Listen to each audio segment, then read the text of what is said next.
அடுத்து ஒரு மகளிர் கேட்ட கேள்விகளுக்கெல்லாம் பதில் சொல்ல பெண்டிரை என்ற அணியை அலங்கரிக்க முனைவர் தமிழ்ச்செல்வி கம்பத்திலிருந்து வருகை தந்திருக்கிறார். அவர் கல்லூரியினுடைய பேராசிரியர், யோகா ஆசிரியர், நாட்டு நலப்பணி திட்டத்திலே மிகப்பெரிய விருதுகளை எல்லாம் பெற்ற ஒரு அற்புதமான சமூக சேவை, பல முகங்களை பெற்றிருக்கக்கூடிய முனைவர் தமிழ்ச்செல்வி அவர்கள் பெண்டிரை என்ற அணியை அலங்கரிக்க வருகிறார்.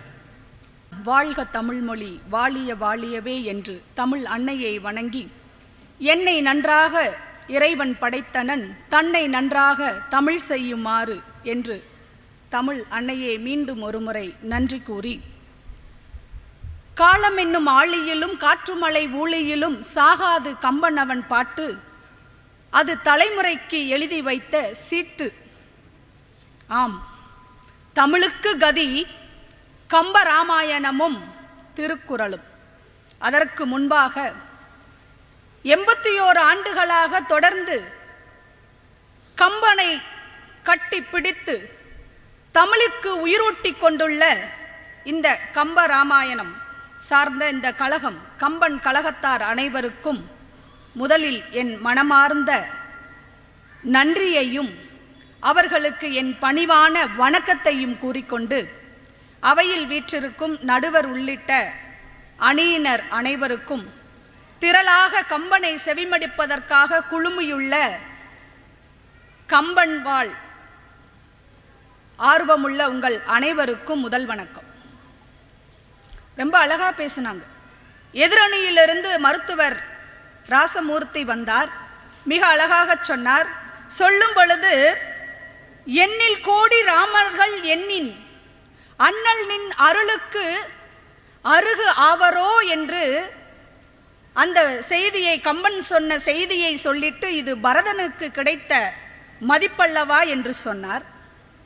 அருமை சான்றோர்களே, பரதனுக்குத்தான் மதிப்பு, நான் மாற்று கருத்து சொல்ல வரவில்லை.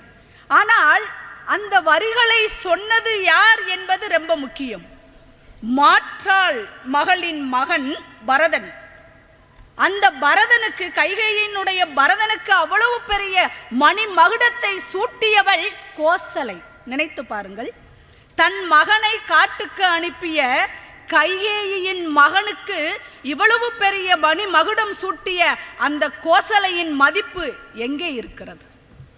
அதனால்தான் கம்பன் மிகவும் மிகவும் சிறப்பித்த பாத்திரமாக நான் கோசலையை இந்த இடத்தில் பார்க்கிறேன், அவர் பரதனை பார்க்கிறார். திருப்பி ஒரு விஷயம் சொன்னார். எப்பயுமே ஒரு படமாக இருந்தாலும் சரி, அது இதிகாசமாக இருந்தாலும் சரி, கதாநாயகன் தான் முக்கியம். கதாநாயகனை மையமாக வைத்துதான் மற்றவர்கள் எல்லாம் இயங்குவார்கள் என்று சொன்னார். நான் இல்லை என்று சொல்லவில்லை. கம்ப ராமாயணத்தினுடைய கதாநாயகன் ராமன் தான், நாங்கள் அதை மறுக்கவில்லை. ஆனால் அந்த கதாநாயகனை அப்படி தூக்கி நிறுத்துவதில் அந்த சுற்றி இருக்கிறவர்கள் எல்லாம் எப்படியெல்லாம் தன்னை இழைத்து கொண்டார்கள் என்பதைத்தான் இங்கு நான் ஒரு கேள்விக்குறியாக வைக்கிறேன். ஒன்றும் இல்லைங்க, நாங்கள் என்ன பேராசிரியர் பாருங்க, வகுப்பில் பாடம் எடுத்து எடுத்து பழக்கம். இப்போ போர்டில் ஒரு கோடு போட்டுருவேன், கரும்பலகையில் ஒரு கோடை போட்டுட்டு மாணவிகள்கிட்ட கேட்பேன், ஏம்மா இது பெருசா சின்னதான்னு கேட்டால் சொல்ல முடியாது, யாருனாலையும் சொல்ல முடியாது. எவ்வளவு பெரிய அறிவாற்றல் வாய்ந்தவர்களாலும் ஒரு கோடை போட்டுவிட்டு இந்த கோடு பெருசா சின்னதான்னு கேட்டால் சொல்ல முடியாது. பக்கத்தில் இன்னொரு கோடு போடப்பட்டால் தான் முதலில் போட்ட கோடு பெருசா சின்னதான்னு சொல்ல முடியும். அந்த மாதிரி இங்கு கதாநாயகனை உச்சத்தில் தூக்கி நிறுத்தியதில் ஆடவரா மகளிரா என்று பார்ப்பதுதான் இந்த பட்டிமன்றத்தினுடைய விவாதம். நான் விஷயத்துக்கு வருகிறேன். அப்படி தமிழுக்கு கதி என்று சொன்ன அந்த கம்ப ராமாயணம் என்ன சொல்லி இருக்கிறார்? இன்ப நூலாகிய கம்ப ராமாயணம் என்ன சொல்லுகிறது? ஒரு சொல், ஒரு வில், ஒரு இல் என்று வாழ்ந்து காட்டிய ராமனின் கதையை சுட்டுகிற காப்பியம் அது. அது என்ன மைய கருத்தை கொண்டு இருக்கிறது? பிறனில் விளைவ கிளையோடு கெடுவ, அதுதான் கம்ப ராமாயணத்தினுடைய மைய கரு. அந்த மைய கருவை நோக்கி நகர்த்தியதில் ஆடவர்களை காட்டிலும் மகளிர்களுக்குத்தான் சிறப்பு அதிகம் என்பதுதான் என் வாதம். ஒன்றும் இல்லைங்க, தாயை கொண்டு பிள்ளையையும் நூலை கொண்டு சேலையையும் அறிவதைப் போல ஒரு ஆசிரியனை கொண்டு அந்த நூலினுடைய சிறப்பை அறியலாம். அப்படி மானுடம் பாடியவன் கம்பன். அவன் ஒரு மானுடன். மானுடம் மட்டும் கம்பன் பாடவில்லை, மானுடத்தை பாடினான். அதற்கு அடுத்து பறவை இனம், விலங்கு இனம், வேட்டுவ இனம், அரக்கர் இனம் என அனைத்தையும், அனைத்து உயிர்களின் உளவியலை பாடியவன் கம்பன். அதோடு அவன் நிற்கவில்லை. பெண்ணினுடைய மகத்துவத்தை நன்கு உணர்ந்தவன் கம்பன். பெண்களினுடைய உளவியலையும், பெண்களினுடைய உணர்வியலையும், பெண்களினுடைய நடப்பியலையும், பெண்களினுடைய வாழ்வியலையும், அவர்களினுடைய நிலைப்பாட்டையும் உணர்ந்து காப்பியம் படைத்தவன் கம்பன். முதல்ல ஒரு நம்ம பிறப்பை வச்சுக்கோங்களேன், மனித பிறப்பிற்கே நோக்கம் உண்டு. இறைநிலையை அடைய வேண்டும், இறைநிலையை உணர வேண்டும், அதுதான் மனித பிறப்பின் நோக்கம். அது மாதிரி தான் ராம அவதாரத்தின் நோக்கம் என்ன? நான் முன்பு சொல்லி, இதற்கு முன்பு அந்த ராம அவதாரம் வருவதற்கான சூழலை சொல்லி சொன்னால் உங்களுக்கு புரியும். நரசிம்ம அவதாரம், நரசிம்ம அவதாரத்தின் நோக்கம் என்ன? பக்த பிரகலாதனினுடைய பக்தியை உலகறிய செய்ய வேண்டும். அதற்கு அடுத்தபடியாக கடவுளே இல்லை என்று வாழ்ந்த இரணியனை வதம் செய்ய வேண்டும், அவ்வளவுதான். இரணியனை வதம் செய்கிறார். நரசிம்ம அவதாரம் எடுத்து தூணை பிளந்துட்டு வர்றாரு நரசிம்மன். வந்து இரணியனை வதம் செய்கிறார். அவன் வாங்கின வரப்படியே மேலே இல்லாம, கீழே இல்லாம, உள்ளே இல்லாம, வெளியே இல்லாம, இரவும் இல்லாமல், பகலும் இல்லாமல், ஆயுதம் இல்லாமல், அஸ்திரம் இல்லாமல் தன்னுடைய மடியில் வைத்து கூறிய நகங்களால் வதம் செய்கிறார். குடலை உருவி போடுறார். அவன் சிரிக்கிறான், ரத்தம் வழியுது, சிரிக்கிறான். உடனே கேட்கிறாரு, நரசிம்ம அவதாரத்தில் இருக்கிறவர் கேட்கிறார், ஏண்டா சாக போற நேரத்தில் சிரிக்கிறேன்னு கேட்கிறார்.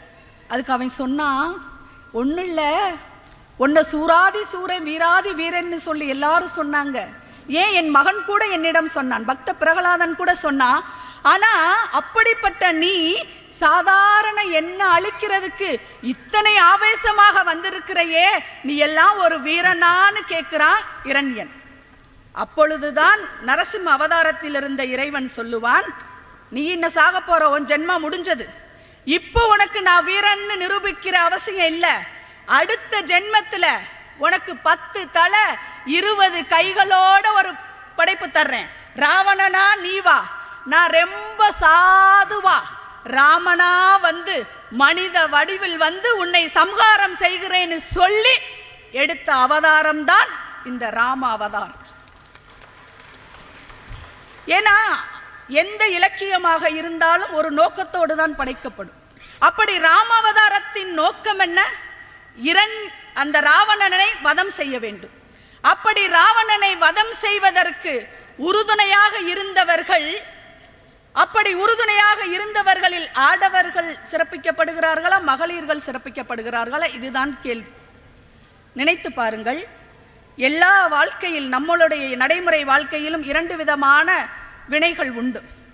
எதிர்வினையாளர்களும் இருப்பார்கள், நேர்வினையாளர்களும் இருப்பார்கள். நம்ம எதனா நல்லா தட்டி கொடுக்குறவங்களாம் நேர்வினையாளர்கள், நம்மளை எப்போ பார்த்தாலும் குறை சொல்லிகிட்டே இருக்கிறவங்க எதிர்வினையாளர். அப்படி காப்பியத்திலும் 2 வினையாளர்கள் இருக்கிறார்கள். நான் முதலில் எதிர்வினையாளர்களை பற்றி சொல்ல விரும்புகிறேன். மிக முக்கியமான பாத்திரம் மந்தரை என்ற கூனியின் பாத்திரம்.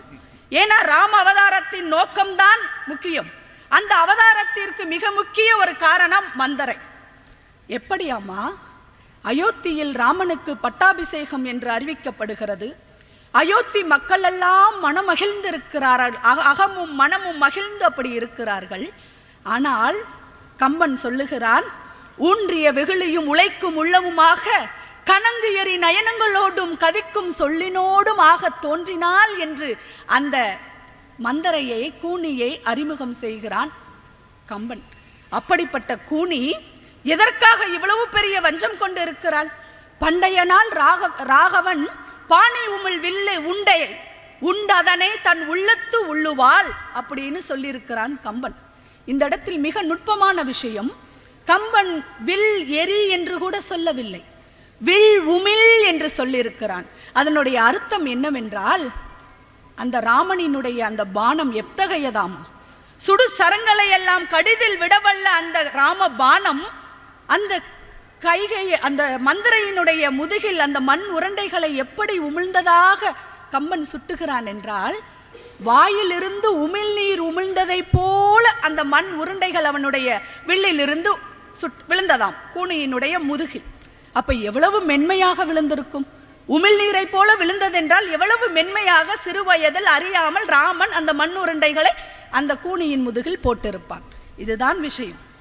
இப்படி அறியாத வயதில் ராமன் செய்த இந்த சிறு பிழைக்கு பழி தீர்ப்பதற்காகவா கூனி இவ்வளவு பெரிய வஞ்சம் கொண்டிருப்பாள்?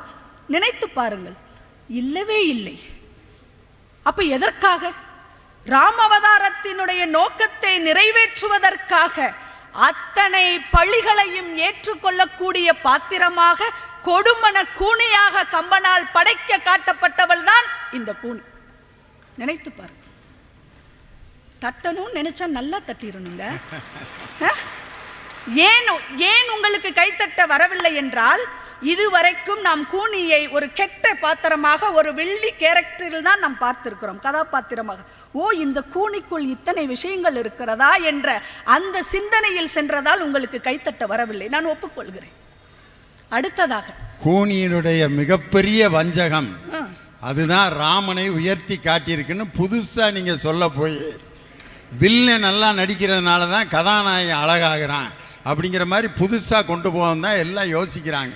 கூனியை ஒரு மோசமானவள், அவள் மாதிரிலாம் யாரும் இருக்கக்கூடாது அப்படின்னு சொல்லிக்கிட்டு இருக்கிற நேரத்தில் ராம அவதாரத்தை சிறப்பித்து காட்டுவதற்கு தன்னையே அழித்து கொண்டு தனக்கு கெட்ட பெயரை வரவழைத்து கொண்டு ராமனை உயர்த்தி காட்டியவள் கூனி. அப்போ கூனி ஒரு மிகப்பெரிய தியாகிங்கிற மாதிரி கொண்டு வர்றாங்க. அதனால தான் யாரும் கைதட்டுறதுக்கு இப்படியே யோசிக்கிறாங்க. கைதட்டினா வில்லிக்கு போய் கைதட்டியிருக்காங்களே காரைக்குடியில் இவ்வளவு பேர், அப்போ எல்லாம் கூனியை நேசிப்பவர்களா அப்படின்னு தப்பாக நினச்சிருவாங்கன்ட்டு தான் கைதட்ட யோசிக்கிறாங்க. கம்பன் கழகத்தை சார்ந்த சான்றோர்கள் அனைவரும் மீண்டும் ஒரு முறை கம்பராமாயணத்தை இந்த கோணத்தில் படித்து பாருங்கள்.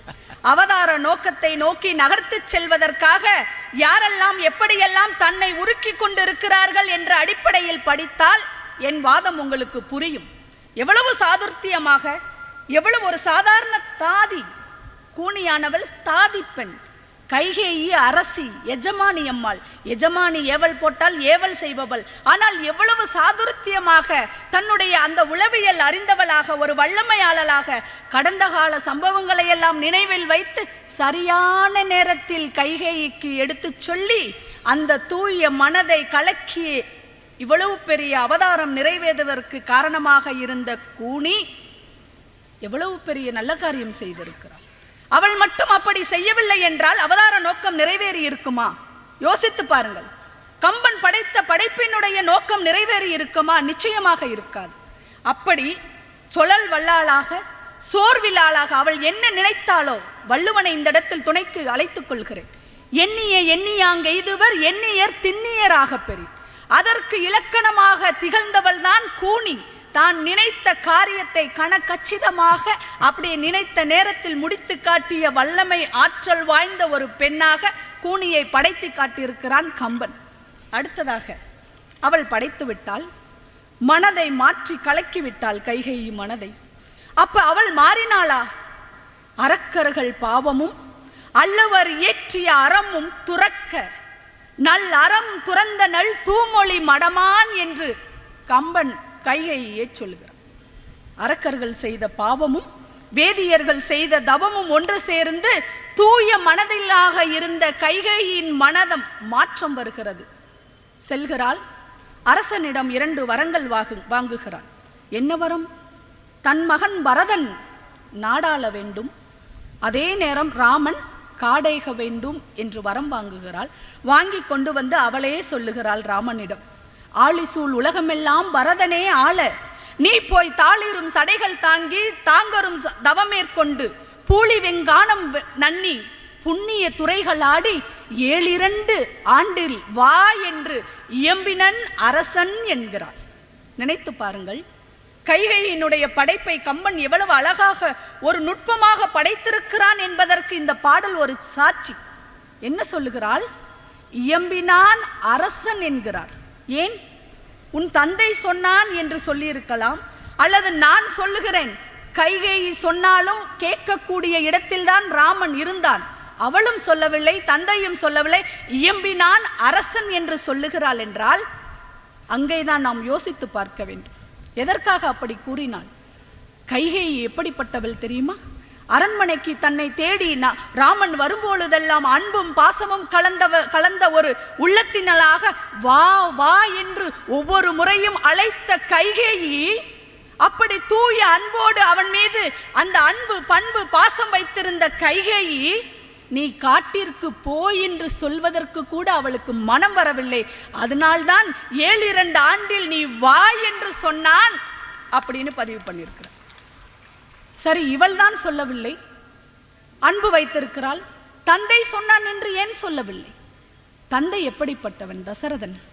தசரதனுக்கு பிடித்த மனைவி கைகேயி. 3 மனைவிகள் இருந்தாலும் 60,000 மனைவிகள் அது வேறு. ஆனால் அரண்மனையில் அந்த 3 மனைவிகள் இருந்தாலும் அவனுக்கு பிடித்த மனைவி கைகேயி. ஆனால் 4 புதல்வர்களில் பிடித்த மகன் ராமன். பிரச்சனையே அங்கதான். அப்படி பிடித்த கணவனுக்கு பிடித்த மகன் ராமன், அந்த ராமனை உன் தந்தை சொன்னான் என்றார் கூட, அப்படி சொன்னால் கூட தன் கணவனுக்கு இழுக்கு வந்துவிடும் என்பதற்காக எம்பினான் அரசன் என்று சொன்னான் என்றால், இங்கு கைகேயி தன்னுடைய கணவனான தசரதனையும் ஒரு படி மேலே உயர்த்தி தான் காட்டியிருக்கிறார். அப்படியாக இதே கைகேயியை சொல்லும் பொழுது சொல்லுவான் ராமன், எப்படிப்பட்ட அவள் பாத்திரம், எப்படிப்பட்ட பாத்திரம், எத்தனை ஒரு அன்பும் பாசமும் நிறைந்த ஒரு தாயுள்ளத்தை கொண்டவள் என்பதனை காண்பிப்பதற்காக ராமன் சொல்லுவான். போரெல்லாம் முடிந்து விடுகிறது. தசரதன் வந்து கேட்கிறான் ராமனிடம், வரம் கேள் என்கிறான். என்ன வரம் கேட்டான் தெரியுமா ராமன்? என்ன வரம் தந்தையிடம் கேட்டான் தெரியுமா? கேட்கிறான், தீயல் என்று துறந்த கைகேயியும் நினக்கு மகன் அல்லன் என்று துரத்த நீத்த பரதனும் எனக்கு தாயும் தம்பியும் ஆம் வரம் தருக என்று கேட்கிறான். எப்படிப்பட்ட வரம்? தசரதன் துறக்கிறான், மனைவி இல்லை என்று துறக்கிறான், பரதனை தன் மகன் இல்லை என்று துறக்கிறான். அந்த 2ஐயும் எனக்கு வேணும் என்று சொல்லிட்டு ஒரு அற்புதமான வாக்குமூலத்தை கொடுப்பான் ராமன். இங்குதான் பெண்மையை தூக்கி பிடிக்கிறான் ராமன் என்று நான் சொல்ல வருகிறேன். என்ன சொல்லுகிறான்? உன்னுடைய சாபம். தந்தையிடம் சொல்கிறான், தந்தை நீ பெற்ற சாபத்தினால் நான் தான் பிழை செய்தேனே அல்லாமல் என்னை பெற்றெடுத்த எம் பிராட்டி கைகேயி எப்பிழையும் செய்யவில்லை என்று தந்தையிடம் ராமன் சொல்லுகிறான் என்றால், அங்குதான் ராமன் பெண்மையை போற்றுகிறான், தாயை தூக்கி நிறுத்துகிறான். அதனால் நான் சொல்லுகிறேன், கம்பன் மிகுதியும் சிறப்பித்திருப்பது மகளிரைத்தான். அவதார நோக்கத்தை நிறைவேற்றுவதில் யாருடைய பங்கு அதிகம் என்று தான் பார்க்க வேண்டும். அடுத்தபடியாக இது அயோத்தியில் நடந்த திருப்பு முனைகள். கூனியும் கைகையும் செய்தது அயோத்தியில் திருப்பு முனை. காட்டுக்கு போகணும், போய்விட்டார்கள். அடுத்து நிறைவு முடிவு வர வேண்டும். அங்கே யார் திருப்பு முனையாக இருப்பது? இலங்கையில் திருப்பு முனையாக ஒருவர் இருக்க வேண்டும் அல்லவா? அதற்காகவே சூர்ப்பனகையை படைத்து காட்டுகிறான் கம்பன். எப்படி படைத்து காட்டுகிறான்?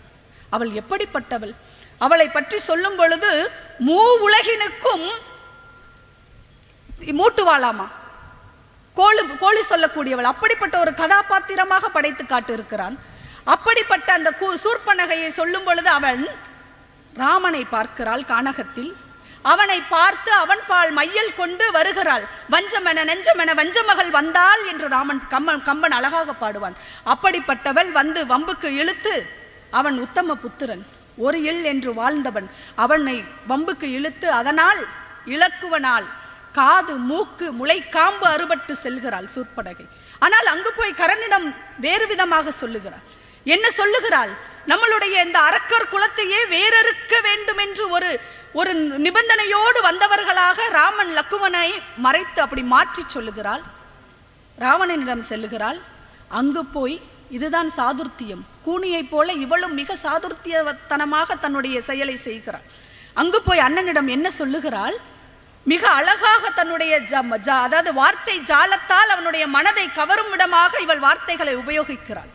சீதையினுடைய அழகை சொல்லி அவனுடைய அந்த நெஞ்சில் காம நஞ்சை விதைக்கிறாள். அதற்கு அடுத்தபடியாக சொல்லுகிறாள், ராமன் லட்சுமணனை பற்றி சொல்லும் பொழுது அழகும் வீரமும் வில் ஆற்றலும் நிறைந்தவர்கள், உன்னை மதியாதவர்கள் என்று சொல்லி அவர்கள் மீது கோபத்தையும் ஒரு காழ்ப்புணர்ச்சியையும் உண்டாக்கக்கூடிய ஒரு கதாபாத்திரமாக கம்பன் சூர்ப்பனகையை காட்டுகிறான். அவள் சொன்ன அந்த வார்த்தையில்தான், சீதையின் அழகை பற்றி அவள் வர்ணித்து சொன்ன அந்த விஷயத்தில்தான் ராமன் சீதையை அடைந்தே தீர வேண்டும் என்ற எண்ணம் அவனுக்கு வருகிறது.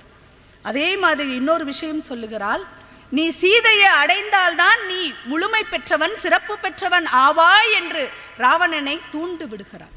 இப்படி ஒரு திருப்பு முனைக்கு காரணமாக இருந்த சூர்ப்பனகையை மிக அழகாக அந்தந்த கதாபாத்திரத்திற்கு என்ன குணாதிசயங்கள் இருக்க வேண்டுமோ அதையெல்லாம் மிக அழகாக ராமன் அவதாரத்தை நோக்கி நகர்த்துவதாக மிக அழகாக படைத்து காட்டியிருக்கிறான் கம்பன்.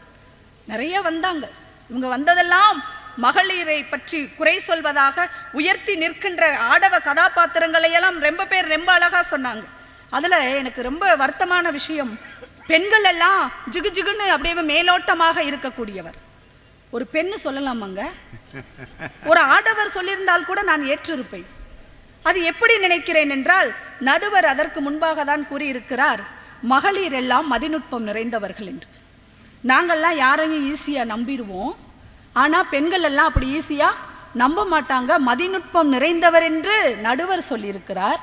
ஆனால் அந்தம்மா வந்து சொல்கிறாங்க, ஜிகு ஜிகுன்னு ஒரு மேலோட்டமான போக்கை உடையவர்கள் பெண்கள் என்று. இதற்கு நான் ஒரு உதாரணம் சொல்லுகிறேன். சீதையை பற்றி பேசிவிட்டார்கள். அந்த சீதை வனத்தில் அங்கே அசோகவனத்தில் இருக்கும் பொழுது அனுமன் செல்லுகிறான். அனுமனிடம் சொல்லுகிறாள், எவ்வளவு மதிநுட்பம் என்பதற்காக இந்த உதாரணத்தை சொல்லுகிறேன். அவனிடம் சொல்லுவாள், வந்து என்னை கரம் பற்றிய வைகள் வாய், இந்த பிறவிக்கு இரு மாதரை சிந்தையாலும் தொடேன் என்று செவ்வரல் தந்த வார்த்தை திருச்செவி சாற்றுவாய். ரொம்ப முக்கியமான நுட்பமான விஷயம் கடைசியில் சொன்னது, தந்த வார்த்தை திருச்செவி சாற்றுவாய் என்று அனுமனிடம் மிக நுட்பமாக சொல்லி அனுப்புகிறார். அனுமன் பிரம்மச்சாரி. இது கணவன் மனைவியாக தனித்து இருக்கும் பொழுது சொன்ன வார்த்தை ராமன் சீதையிடம். அப்ப மற்றவர்கள் இதை ஒட்டு கேட்டு இருக்க வாய்ப்பில்லை. அதனால் அந்த வார்த்தையை நீ போய் ராமனிடம் ஞாபகப்படுத்து என்று மிக நுட்பமாக சொல்லி அனுப்புகிறாள். சொல்லும் பொழுது சொல்லுகிறாள், 4 பேர் இருக்கின்ற இடத்தில் 4 பேர் முன்னிலையில் நீ சொல்லிவிடாதே, அவனுடைய திருச்செவியில் போய் சாற்று என்று சொல்லிவிடுகிறாள். எவ்வளவு மதிநுட்பம், எவ்வளவு சாமர்த்தியம்! அப்படிப்பட்ட பெண்கள் மேலோட்டமானவர்களா, ஜிகு ஜிகுமா? இந்த வார்த்தைக்கு எனக்கு அர்த்தம் தெரியவில்லை. அதே மாதிரி அதே கம்பன் படைத்து உயர்த்தி காட்டு இருக்கிற ராமனை இந்த இடத்தில் சீதை இவ்வளவு நுட்பமாக சொல்லி அனுப்புகிறார். ஆனால் அதே ராமன் சீதையை பற்றி அடையாளம் சொல்லி அனுமனை தேட அழைக்கும் பொழுது, செல்லும் பொழுது அனுமனிடம் கூறுவான். என்ன கூறுவான் தெரியுமா? சீதை 13 ஆண்டுகள் கானகத்தில் இருந்து இப்பொழுது சிறைப்பிடித்து வைத்திருக்கிறான் ராவன். எப்படி இருப்பாள்? காட்டில் கானகத்தில் காய்ந்து கிடக்கும் மருந்து செடியை போல் இருக்கிறாள். ஆனால் இவன் அந்த அடையாளத்தை சொல்லாமல் சொல்லுகிறான், முதலில் மிதிலையில் எப்படி பார்த்தானோ அந்த சீதையின் அடையாளத்தை சொல்லி அனுப்புகிறான். அனுமன் தேடி போகிறான். இலங்கைக்கு சென்று அழகான பெண்களையெல்லாம் பார்க்கும் பொழுதெல்லாம் இவள் சீதையோ இவள் சீதையோ என்று நினைக்கிறான். இலங்கையில் ராவணனின் அரண்மனையில் மண்டோதரியை பார்த்து கூட அவன் நினைத்தான், இவள் சீதையோ என்று நினைக்கின்றான். அந்த அளவிற்கு நீங்க ஆடவர் ஒரு யோசிக்காம நீங்க செயல்படுறீங்களா, இல்ல மதிநுட்பத்தோடு யோசித்து சீதை செயல்படுகிறாளா என்ற வாதத்தை அவர்களுக்காக சொல்லி மிக அற்புதமாக சுமித்திரை பாத்திரம், எவ்வளவு ஒரு அற்புதமான ஒரு பாத்திரம், பெண் பாத்திரத்தை படைத்திருக்கிறான். நினைத்து பாருங்கள். மகனை பார்த்து சொல்கிறான், அவன் பின்சல் எப்படி தம்பி என்றபடி அன்று அடியாரன் ஏவல் செய்தி அப்படி போன்றான். மண்ணும் நகருக்கு அவன் வந்திடில் நீ வா, இல்லையெனில் முன்னம் முடி என்று சொல்லுகிறாள் சுமித்திரை. இப்படிப்பட்ட ஒரு கதாபாத்திரமாக பெண்களை உயர்த்தி பிடித்திருக்கிறான் கம்பன். இறுதியாக ராமாவதாரத்தின் நோக்கத்தை நிறைவேற்றுவதில், அந்த ராமாவதாரத்தின் நோக்கத்தை நோக்கி கதையை நகர்த்தி செல்வதில், கதையினுடைய போக்கையும் அந்த அவதாரத்தினுடைய நோக்கத்தையும் நிறைவேற்றுவதில் ஆடவரை விட பெண்கள்தான் மிகவும் முக்கிய இடத்தில் படைக்கப்பட்டிருக்கிறார்கள் கம்பனால் என்று சொல்லி ராமன் என்ன செய்தான்? தாடகை யட்சயணி, அவள் அகத்தியன் சாபத்தால் அரக்கியானவள், அவளுக்கு மோட்சம் தருகிறான். அடுத்தபடியாக அகலிகைக்கு சாப விமோச்சனம் தருகிறான். உருமி சுக்ரீவனுடைய மனைவி, வாளி கவர்ந்து வைத்திருப்பான், அவளை மீட்டு அவளுக்குரிய உரிமையை மீட்டு தருகிறான். அடுத்தபடியாக சிறையிலிருந்து சீதையை மீட்டெடுக்கிறான். இறுதியாக கம்ப ராமாயணத்தினுடைய நோக்கத்தை ராவணனை அழித்து நிறைவேற்றுகிறார். ராவணனை பற்றி சொல்ல வேண்டுமென்றால் அத்தனை வசதி வாய்ப்புகளும் ஆற்றலும் அறிவும் வரங்களையும் பெற்றிருக்கிறான். ஆனால் அவன் அரண் தவறியதால் நாட்டை இழந்து காட்டிற்கு சென்று தாரத்தை இழந்து, நினைத்து பாருங்கள், வானர படையோடு சென்று அந்த அரண் பிறழ்ந்த ராவணனை வதம் செய்து மானுடத்தை ஒரு வெற்றி பெற்ற ஒரு நிலையில் காட்டிய கம்பனினுடைய அந்த ராம அவதார நோக்கத்தை நிறைவேற்றுவதில் ஆடவரை காட்டிலும் மகளிர்களே மிகுதியும் கம்பனால் சிறப்பிக்கப்பட்டுள்ளனர் என்று சொல்லி முடிச்சுக்கலாமா? இப்படி பேசிக்கிட்டே இருக்கிறதுனால என்ன? அன்பு கூர்ந்து தயவு கூர்ந்து சான்றோர் பெருமக்களை சற்று சிந்தியுங்கள். கம்பராமாயணம் படிக்கிறோம், எத்தனை இதிகாசங்களையும் இலக்கியங்களையும் படிக்கிறோம். படித்ததோடு மட்டுமல்ல, இப்பொழுது நான் நினைத்து பார்க்கிறேன், ஒரு ராவணனை அழிப்பதற்காக, பிறனில் விளைந்தான் என்பதற்காக ஒரு ராமன் அவதாரம் எடுத்து வந்தான். இன்று நாட்டில் எத்தனை ராவணன்கள் இருக்கிறார்கள்? பெண்களுக்கு பாதுகாப்பு இருக்கிறதா? நினைத்து பாருங்கள். பொள்ளாச்சி சம்பவமாக இருக்கட்டும், எத்தனை செய்தித்தாள்களில் எத்தனை சம்பவங்கள். அப்ப இத்தனை ராவணன்களையும் அழிப்பதற்கு எத்தனை ராமன்கள் வேண்டும்? எத்தனை அவதாரங்கள் எடுக்க வேண்டும்? ராமன் வருவார். எங்கே இருக்கிறார் ராமன்? நம் ஒவ்வொருவருக்குள்ளும் இருக்கிறார். ஆடவர்களை, உங்களுக்குள் தான் ராமன் இருக்கிறார். நீங்கள் ராமனாக மாற தயார் என்றால் நான் இந்த மேடையில் நிச்சயமாக உறுதியாக சொல்லுகிறேன், பெண்களாகிய நாங்களெல்லாம் நீங்கள் உங்களுடைய நோக்கத்தை, அவதார நோக்கத்தை, ராவணன்களை அழிக்கின்ற செயலை செய்வதற்கு உங்களுக்கு நாங்கள் உறுதுணையாக, யாரை போல, கூனியாகவும் கைகையாகவும் சூர்ப்பனகையாகவும் கூட எங்களை தாழ்த்திக் கொள்வதற்கும் எங்களை உருக்கிக் கொள்வதற்கும் நாங்கள் தயாராக இருக்கிறோம் என்று சொல்லி அவதாரம் எடுங்கள், ராவணன்களை அழிங்கள் என்று சொல்லி இந்த அற்புதமான வாய்ப்பிற்கு நன்றி பாராட்டி விடைபெறுகிறேன். நன்றி, வணக்கம். பக்கம் கொண்டு போயிட்டாங்க தமிழ் செல்வி.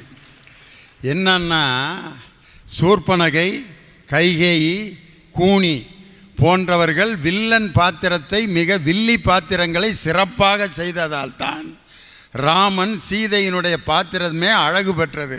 புதுசாக கொண்டு போயிட்டாங்க, விவாதத்தையே எங்கேயோ போயிட்டாங்க. அதில் இன்னொன்று சொன்னாங்க பாருங்கள், அற்புதமாக சொன்னாங்க. இன்றைக்கி இருக்கக்கூடிய இந்த பெண்களுக்கு இழைக்கப்படுகின்ற கொடுமைகளுக்கு ராவணன்கள் போல் இருக்கும் ஆண்கள் தான் காரணம்னு. தயவுசெய்து இன்றைக்கி இருக்கிற பயல்களை ராவணனோடு ஒப்பிடாதீங்கம்மா. ராவணன் தங்கமான ஆள். 14 வருஷம் தான் கடத்தி கொண்டு வந்த சீதையை 14 ஆண்டுகள் தர்மத்திற்காக தொடாமல் வைத்திருந்தான் ராவணன். அதனால் இன்றைக்கி இருக்கிற அந்த குரூப்புகளை ராவணனோட ஒப்பிடாதீங்க. இவங்க வேறு டைப்பு. இதெல்லாம் இவங்களை அழிப்பதற்கு ராமாவதாரம் பத்தாது, இன்னும் 50 அவதாரம் இறைவன் எடுத்து இது போன்ற அரக்கர்களை அழிக்க வேண்டும். ராவணன் ரொம்ப கண்ணியமான வில்லன். அதனால் இன்றைக்கி அருமையாக சொன்னாங்க, கைகேயி சிறப்பாக தன் வில்லி பாத்திரத்தை செய்து தன் கணவன் இறப்பதற்கு காரணமான 2 வரங்களை பெற்று அவள் அந்த ராமாயண கதையையே ஓட்டி சென்றவள் கைகேயி. அவள் மோசமானவளாக இருந்தாலும் அந்த கதை ஓடுவதற்கு அவள் தான் காரணமாக இருந்தாள். கூனி சாதாரண வேலைக்காரி, அவளுடைய பேச்சை கேட்டு ஒரு ராணி மயங்கியிருக்கான்னா அப்போ பேச்சு எவ்வளோ டாப்பாக ஓடி இருக்கு பாருங்க. ஒரு வேலைக்காரியோட பேச்சுக்கு அரசி மயங்கியிருக்கான்னா இன்றைக்கி அப்படித்தான் ஓடிக்கிட்டு இருக்கு. டிவியில் வர்ற விளம்பரங்கள்லாம் பார்த்தீங்கன்னா பெரிய பெரிய ஆளுகளையெல்லாம் கவுத்துருது. ஹிந்துஸ்தான் லீவர்னு ஒரு கம்பெனி 2 சோப்பு தயார் பண்ணிச்சு. ஒன்று லைபாய், இன்னொன்று லிரில். லைபாய் நல்ல சோப்பு. அது ஏன் சரியாக விற்க மாட்டேங்குதுன்னா ஆம்பளையில் வச்சு விளம்பரம் பண்ணேன். ஆம்பளையெல்லாம் பாடுவாங்க, ஆரோக்கிய வாழ்விலேயே காப்பது லைபாய், லைபாய் இருக்குமிடம் ஆரோக்கியம் விடுமே. அந்த சோப்பு எங்கே இருக்குன்னா முனியாண்டி விலாசில் கை கழுவுற இடத்துல வச்சுருக்கேன். ஆனால் அதே கம்பெனி தயாரி பண்ண லிரில் சோப்பு எப்படி விளம்பரம் பண்ணால், ஒரு பெண் அருவியில் குளிக்கிற மாதிரி, லா லா லா லா லா லா லா லா லா லா லா லா come alive with freshness, Liril. ஒரு நாளைக்கு 15 லட்சம் சோப்பு விற்கிது. ஏன்னா பெண்ணை வைத்து விளம்பரம் பண்ணோன்னா அந்த சோப்புக்கு மரியாதையே அதிகம். அதனால் இந்த பெண் கதாபாத்திரங்கள் கூனியும் சூர்பனகையும் கைகேயும் மிக சிறப்பாக அந்த வில்லி கதாபாத்திரத்தை செய்ததனால்தான் ராமனுடைய கதையே மிக அற்புதமாக நிகழ்ந்ததுன்னு சொன்னாங்க. அருமையாக சொன்னாங்க. கைகேயை பற்றி சொல்கிறப்ப தசரதன் சொல்கிறாரு, நான் அம்பால் என் ஆருயிர் உண்டாய்ங்கிறார். உன்னுடைய நாக்குங்கிற அம்புனால என் உயிரை குடித்த பாதகிங்கிறார். யார்? மனைவியை பார்த்து. ஏன் நான் அம்புங்கிறார்? நாக்குக்கு எத்தனையோ உதாரணங்கள் சொல்லுவாங்க. ஆனால் கம்பர் நான் அம்புங்கிறார். கைகேயினுடைய சொல் அம்பை போன்றது, தசரதனுடைய உயிரை குடித்தது. ஏன் கைகேயினுடைய நாக்குக்கு அம்பை உதாரணமாக சொன்னா தெரியுமா? அம்புக்கு காயத்தை ஏற்படுத்தத்தான் தெரியும், அந்த காயத்திற்கு மருந்து போட தெரியாது. அம்புக்கு காயத்தை உண்டாக்க தெரியும், காயத்தை ஆற்ற தெரியாது அம்புக்கு. அதனால் கைகேயி காயத்தை உண்டாக்குபவள் தானே ஒழிய காயத்திற்கு மருந்து போடவில்லை. கணவன் உயிரோடு இருந்தவன் சாவதை கண்ணால் பார்த்த கைகேயி. அதனால் இவங்க என்ன சொல்ல வர்றாங்கன்னா, ஒரு திரைப்படத்தில் வில்லன் எவ்வளவு அருமையாக நடிக்கிறாரோ அதை வச்சு தான் கதாநாயகன். மந்திரி குமாரிங்கிற படத்தில் கலைஞர் வசனம் எழுதி எம்ஜிஆரும் நடராஜன் ஒரு வில்லன் நடிச்சிருப்பார். அதில் கலைஞர் எம்ஜிஆருக்கு எழுதின வசனத்தை விட அந்த வில்லனுக்கு எழுதின வசனம் தான் ரொம்ப அழகாக எழுதியிருப்பார். அதில் கடைசி காட்சியில் வில்லன் குற்றவாளி கூண்டில் நிற்பான். அப்போ எல்லாரும் நிற்பாங்க, எல்லா குற்றமும் செய்து தூக்கு தண்டனை விதிச்சாச்சு அவனுக்கு. அப்போ கேட்பாங்க தூக்கு தண்டனை கைதியை பார்த்து, உன் கடைசி ஆசை என்ன? ஒரு தூக்கு தண்டனை கைதி கடைசி ஆசைன்னா எங்கள் அம்மாவை பார்க்கணும், என் மனைவியை பார்க்கணும், அல்லது தலப்பாக்கட்டி பிரியாணி 2 பாக்கெட் வாங்கி கொடுங்க, சாப்பிட்டாவது சாகுறேன், அல்லது காரைக்குடி செட்டிநாட்டு பலகாரம் கொடுங்க, ஒரு 2 தட்டு சாப்பிட்டு சாகுறேன் அப்படின்னு ஒரு ஆசையை சொல்லுவான்னு பார்த்தா, அந்த மந்திரி குமாரி வில்லன் என்ன சொல்லுவான்னு தெரியுமா? உன் கடைசி ஆசை என்ன அப்படின்னோன்னா, என் கடைசி ஆசை நாடே நாசமாகட்டும் அப்படிமா. இதுதான் கடைசி ஆசையா? அந்த வில்லன் அருமையாக இருந்ததுனால தான் அந்த மந்திரி குமாரியில் எம்ஜிஆருடைய கதாபாத்திரம் ரொம்ப சிறப்பாக இருந்துச்சு. மகாதேவிங்கிற படத்தில் வீரப்பாவினுடைய அந்த வில்லன் நடிப்பு நல்லா இருந்ததுனால தான் கண்ணதாசனுடைய கதை வசனம் மகாதேவியில் எம்ஜிஆருக்கு ரொம்ப அருமையாக அமைஞ்சிச்சு. அதில் மகாதேவியில் ஒரு அற்புதமான வரியை சொல்லுவார், அது ரொம்ப பிரபல்யமான வசனம். அடைந்தால் மகாதேவி, அடையாவிட்டால் மரணதேவி. அத்தான் அப்படி சொல்லாதீர்கள், அத்தான் இந்த சத்தான வார்த்தையில் தான் கருணாகரன் செத்தான் அப்படிம்பார். யார்? PS வீரப்பா. வீரப்பாவனுடைய நடிப்பு நல்லா இருந்ததுனால தான் மகாதேவியில் எம்ஜிஆருடைய கதாபாத்திரம் அழகாக இருந்துச்சு. தமிழ்ச்செல்வி இப்போ அப்படி தான் கொண்டு போகிறாங்க. கூனியும் கைகேயும் சூர்பனகையும் சிறந்த வில்லிகளாக இருந்ததால் தான் ராமனும் சீதையும் அழகுற்ற பாத்திரங்களாக காட்சியளித்தார்கள். யூதாஸ் மட்டும் காட்டி கொடுக்கலன்னா இயேசுநாதருடைய பெருமை தெரிஞ்சிருக்குமா? யூதாஸ் அன்னைக்கு நான் காட்டி கொடுக்க மாட்டேன் அப்படின்னு இருந்தால் இயேசுநாதர் இப்படிப்பட்ட புகழை அடைஞ்சிருக்க முடியாது. அந்த ஒரு கரெக்டான வேலையை திருட்டுத்தனம் பண்ணதுனால தான் இயேசுனுடைய புகழே வெளிவந்தது மாதிரி. துரியோதனன் என்ற கெடுதிக்காரன் ஒருவன் இருந்ததால் தான் தர்மன் அர்ஜுனுடைய புகழ் வெளிவந்ததுன்ட்டு கம்பருடைய அந்த கம்பன் கழக விழாக்களிலேயே வில்லிகளுடைய கதாபாத்திரம் சிறந்த பாத்திரம் என்று பேசிய ஒரே பேச்சாளர் எனக்கு தெரிஞ்சு முனைவர் தமிழ்ச்செல்வி தான். அவங்க வேற யாரையாவது சொல்லி உயர்த்தி பேசுவார்கள் பார்த்தா பட்டிமன்றத்தினுடைய திசையையே மாற்றி கொண்டு போய் விட்டார்கள். இதுக்கு பதில் சொல்லணும் வாங்க. கவிஞர் இனியவன், கப்பற்படையில் பணியாற்றுகின்ற கவிஞர் இனியவன், இராணுவ வீரர், தமிழ்ச்செல்வியினுடைய கேள்விகளுக்கு எப்படி பதில் சொல்ல போகிறாருன்னு தெரில. பூவாக வந்த தமிழே, பொதுகையிலே புகழ் முடிந்து மதுரையிலே பூமலர்ந்த புன்னல் கண்ணி தமிழே, நான் கண்கொட்டும் நிலமெல்லாம் என்னை கை கொட்ட வைத்தவளே, வித்தார கவினெஞ்சில் முத்தாரமாய் வந்தவளே, கட்டி கரும்பே கவிதை பெருஞ்சுவை எட்டித்துக்கும் ஏழாந்த பூமகளே, களையாத கனவாகி நிலையாத நினைவாகி அமுதாக வந்த தமிழே, என்னோடு நீயும் வந்து ஆடு தமிழே. தமிழருக்கும் தமிழ் சார்ந்த அவைக்கும் தமிழச்சிகளுக்கும் என்னுடைய பணிவான வணக்கங்களை தெரிவித்துக் கொள்கின்றேன். நான் பட்டிமன்றத்துக்கு வருவதற்கு முன்னால் தாயிடம் சென்று ஆசீர்வாதம் வாங்கி வந்தேன். நான் என்றைக்கும் மதிக்கின்ற கம்பனிடம் போய் கம்பனை பற்றி பேசப் போகிறேன் என்று சொல்லி வள்ளுவரிடம் போய் சொன்னேன், நான் காரைக்குடி கம்பன் கழகத்திற்கு போகிறேன். என் தாத்தா திருவள்ளுவர் சொன்னார், போயிட்டு வா. நான் சொன்னேன், காரைக்குடி கம்பன் கழகம்யா, என்ன போயிட்டு வான்றீங்க? எல்லாரும் பயங்காட்டுறாங்க, நான் 3 பேராசிட்டமால் மாத்திரை போட்டு ஜுரம் வந்து உட்கார்ந்துட்டுருக்கேன், போகிறவங்களாம் என்னை மிரட்டுறாங்க, ஐயா நீ பதிலாக சொல்லு அப்படின்னு. என் தாத்தா வள்ளுவன் சொன்னான், பயப்படாமல் போய் சொல்லு. எப்படி சொல்கிறது? இனியவா, பயப்படாமல் சொல்லு. அதான் எப்படி சொல்கிறதுனே தெரியலையே. ஏன்னா இந்த அவையிலேயே கம்மியாக படித்தவன் நான் தாங்க. 10ஆம் கிளாஸ் படிச்சுட்டு ஐடிஐ படித்தவன் நான். எல்லா ஆசிரியர் பேராசிரியராக உட்கார்ந்து இருக்கிற இடத்துல போய் ஒரு சாதாரணவன் எப்படி பேசுறதுன்னு கேட்ட உடனே வள்ளுவன் சொன்னா, சொல்லுக சொல்லற்க சொல்லை பிரிதோர் சொல் அச்சொல்லை வெல்லும் சொல் இன்மை எறிந்து. நீ சொல்லு, ஆனால் அந்த சொல் யாரும் பதில் சொல்ல முடியாத அளவுக்கு சொல். நான் கேட்கின்றேன், இந்த கம்பராமாயணத்தை எழுதிய கம்பன் என்ன சொன்னான்? கம்பனை போய் கேட்டாங்க, எதுக்கு இதை எழுதிட்டு இருக்க அப்படின்னு. ராமனுடைய பெருமையை சொல்லப்போற. எந்த ராமனுடைய பெருமையை? உத்தமனுடைய மிகப்பெரிய நல்லவனுடைய புகழை பாடுவதற்காக நான் இந்த ராமகாவியத்தை எழுதுகிறேன். இக்காசில் கொற்றத்து ராமன் கதையை கூறுவதற்காக நான் எழுதுகிறேன்.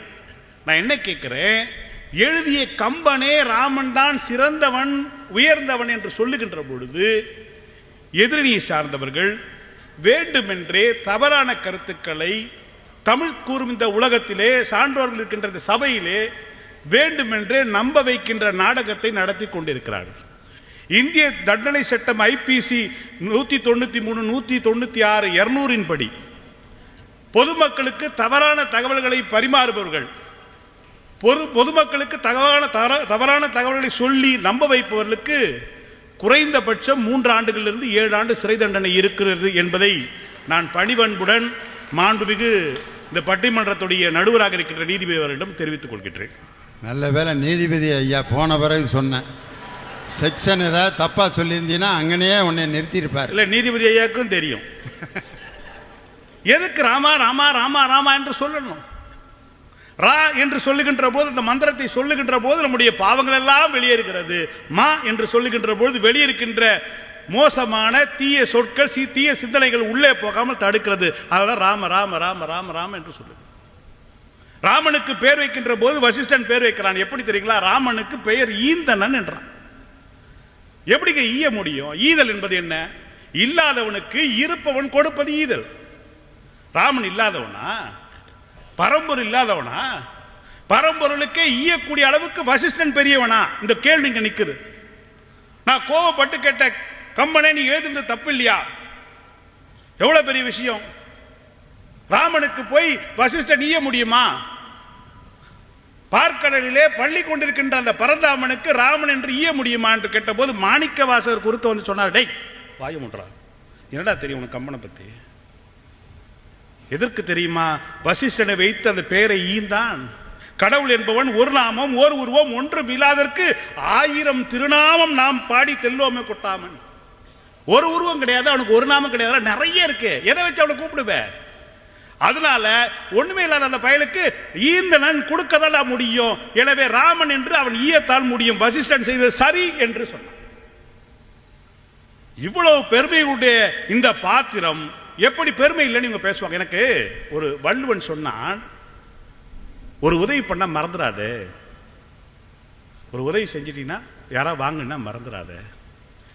எனக்கு முன்னால் பேசிய தனபாலாக இருக்கட்டும், பேராசிரியர் தமிழ்செல்வியாக இருக்கட்டும், அதற்கு பிறகு பேச இருக்கின்ற பேராசிரியர் பெருந்தகை விஜயகுமாராக இருக்கட்டும், இவ்வளவு சத்தமாக பேசுவார்கள் என்று காரணம் யார்?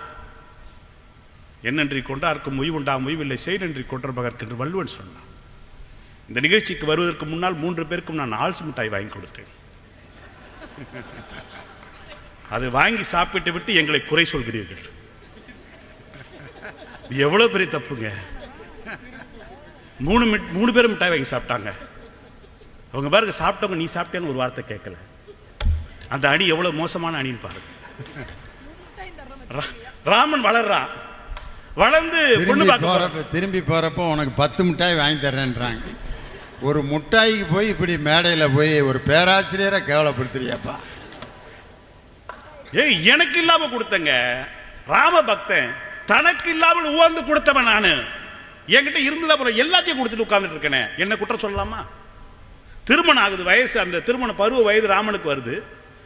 கல்யாணத்துக்கு மாப்பிள்ளை கிட்ட போய் பொண்ணை பற்றி சொல்கிறாங்க, இந்த மாப்பிள்ளை யார் தெரியுமா, இந்த பையன் யார் தெரியுமா, நல்ல பையன். என்னை பற்றி எங்கள் வீட்டில் கல்யாணத்துக்கு எப்படிப்பட்ட பையன் அப்படின்னா, இதுக்கு எப்படி சொல்லணும், பையன் கப்பற்படையில் வேலை செய்கிறான் அப்படின்னு சொல்லணும் இல்லையா? அப்படி இப்படி இருப்பாங்க, நீ இப்படி இப்படி இருந்தீங்கன்னா எப்படி எப்படியோ இருக்கலாம். இதுக்கு என்ன அர்த்தம்? இப்படி ஒருத்தனை சொல்லலாமா? ராமனை பற்றி சொன்னார்கள். திருமணத்துக்கு முன்னாடி சீதையிட்ட போய் சொல்றாங்க, இவன் யார் தெரியுமா, உன்னுயிர்க்கென மண்ணுயிர்க்கெல்லாம் நல்லன். உன்னோட உயிர் எப்படி நேசிக்கின்றானோ இந்த உலகத்தில் இருக்கின்ற 6 அறிவாக இருக்க 5 அறிவாக இருக்கட்டும் 1 அறிவாக இருக்கட்டும் புல்லு கூட நல்லவன். அவன் கண்டிப்பாக அவனை நல்லா வச்சு காப்பாற்றுவான். அதில் இந்த பேராசிரியர் கண்டுபிடிச்சாங்க. பார்த்தீங்களா எப்படி சொல்லலாம், இந்த ஜென்மத்தில் உன்னை தவிர வேற ஒருத்தையே சிந்தனையால் தொடால நினைக்க மாட்டேன்னு சொன்னாங்களே, ஆனால் சீதை அப்படி சொல்லியே அடுத்த பிறவியே வேணும்னு நான் திரும்பி கேட்கின்றேன். இந்த பிறவியில் தான் அவன் மனுஷனாக பிறந்தான். எவன் ஒருவன் நல்ல வாழ்க்கை வாழுகிறானோ அவனுக்கு அடுத்த பிறவி கிடையாது. ராம அவதாரம் முடிந்த பிறகு மனிதனாக பிறந்த கடவுள் அடுத்ததாக கடவுளாகவே பிறக்கிறான். அப்புறம் எங்க அடுத்த ஜென்மத்தில் நினைக்க முடியும்? இல்லை இவங்க சொல்றாங்க, சீதை போய் சொன்னாலாம், போய் சொல்லு, அவன்கிட்ட காதில் போய் சொல்லு, நீ சொல்லியிருக்க இப்போ நான் இங்கே இருக்கேன், நீ அங்கே இருக்க, வேற பொண்ணை எதுவுமே நினைக்க மட்டும் சத்தியம் பண்ணியிருக்கேன்னு சொல்லு. சந்தேக புத்தியாயா? ஏயா காட்டில் விட்டுட்டு அவன் பாடுன்னு தேடிக்கிட்டு கிடக்கிறான், அவன் எவ்வளோ கஷ்டப்பட்டு வந்துட்டு இருக்கான் காப்பாற்றுறதுக்கு. இவங்க சொல்கிறாங்க நீ போய் சொல்லு. இன்னை வரைக்கும் தொடருதுங்களேங்க, நம்பி வர முடியலைங்களே. கிளம்பும் போது சொல்கிறான் எங்கே போகிறேன்னு. ராமன் வளர்ந்து திருமணமானவருக்கு அரசாங்கம் கொடுக்கிறது. அரசாட்சி கொடுக்கணும் போது யார் இவனுக்கு என்ன தகுதி இருக்கு? ராமன் 4 பிள்ளை இருக்க, மூத்த பிள்ளை நல்லவன், மூத்த பிள்ளைன்ற ஒரு காரணத்துக்காக அவனுக்கு நீங்க அரசாட்சி கொடுக்கலாமா? அவன் எப்படிப்பட்டவன் சொன்னோன்னே ராமனுக்கு அரசாட்சி கொடுப்பதற்காக ஒரு வார்த்தையை கம்பன் பயன்படுத்துகிறான், இவன் கண்ணினும் நல்லன். கை கால் நல்லவன், இதய மாதிரி இருப்பான், மூளை மாதிரி இருப்பான், சொல்ல வேண்டியது கண்ணினும் நல்லன். ஏன் ராமனை சொன்னான் என்று சொன்னால், உடல்ல எந்த இடத்துல பாகத்தில் அடிப்பட்டாலும் முதல்ல கண்ணீர் சிந்தும். இவன் மக்களை காப்பாற்ற, ஏன்னா படித்தவன் படிக்காதவன் தன்னுடைய உயிரை விட நேசிப்பார்கள், எனவே இவனுக்கு கொடுக்கலாம். எப்பவுமே ஒரு வாக்களிக்கும் போது வாக்காளர் நமக்கு வருகின்ற அரசியல்வாதிகளோ இல்லாம ஆளுகின்றவனோ எப்படி இருக்க வேண்டும் என்று சொன்னால், எவன் ஒருவன் கண்ணை போன்று சமூகத்தை காப்பாற்றுவானோ அவனுக்கு வாக்களிக்க வேண்டும் என்று ராமனை வைத்து கம்பன் அந்த காலத்தில் இந்த சமூகத்திற்கு ஒரு செய்தியை சொல்கிறான். நீங்க யோசிச்சு பாருங்க, இது பெருமை இல்லையா? நான் இன்னும் கேட்கிறேன், அவன் பட்டாபிஷேகம் முடிவு செய்யப்படுகிறது, கேள்விப்படுகிறா கூனி. இவங்க சொல்றாங்க, கூனி என்பவள் நல்லவ, தன்னைத்தானே தியாகம் செய்து கொண்டவள், அவர் ரொம்ப ரொம்ப நல்லவ, தன் அழித்தாலும் பரவாயில்லை, ராமனின் புகழுக்காகவே இந்த பிரச்சனையை பண்ணா. பார்த்தீங்களா, இவ்வளோ ஒரு தியாக திருவுருவத்தை நீங்க பார்த்தது இல்லையா? கூனி நல்லவளாச்சேன்னு கேட்கலாம். இது எப்படி இருக்குன்னா, சமீபத்தில் புல்வாமா தீவிரவாதி தாக்குதல் நடந்தது. அதற்கு பிறகு அபிநந்தன் என்ற விமானப்படை அதிகாரி பாகிஸ்தானுக்கு போறாரு, மாற்றாரு, திரும்ப அங்கே தப்பிச்சு பெரிய வீரனா திரும்பி வரார்.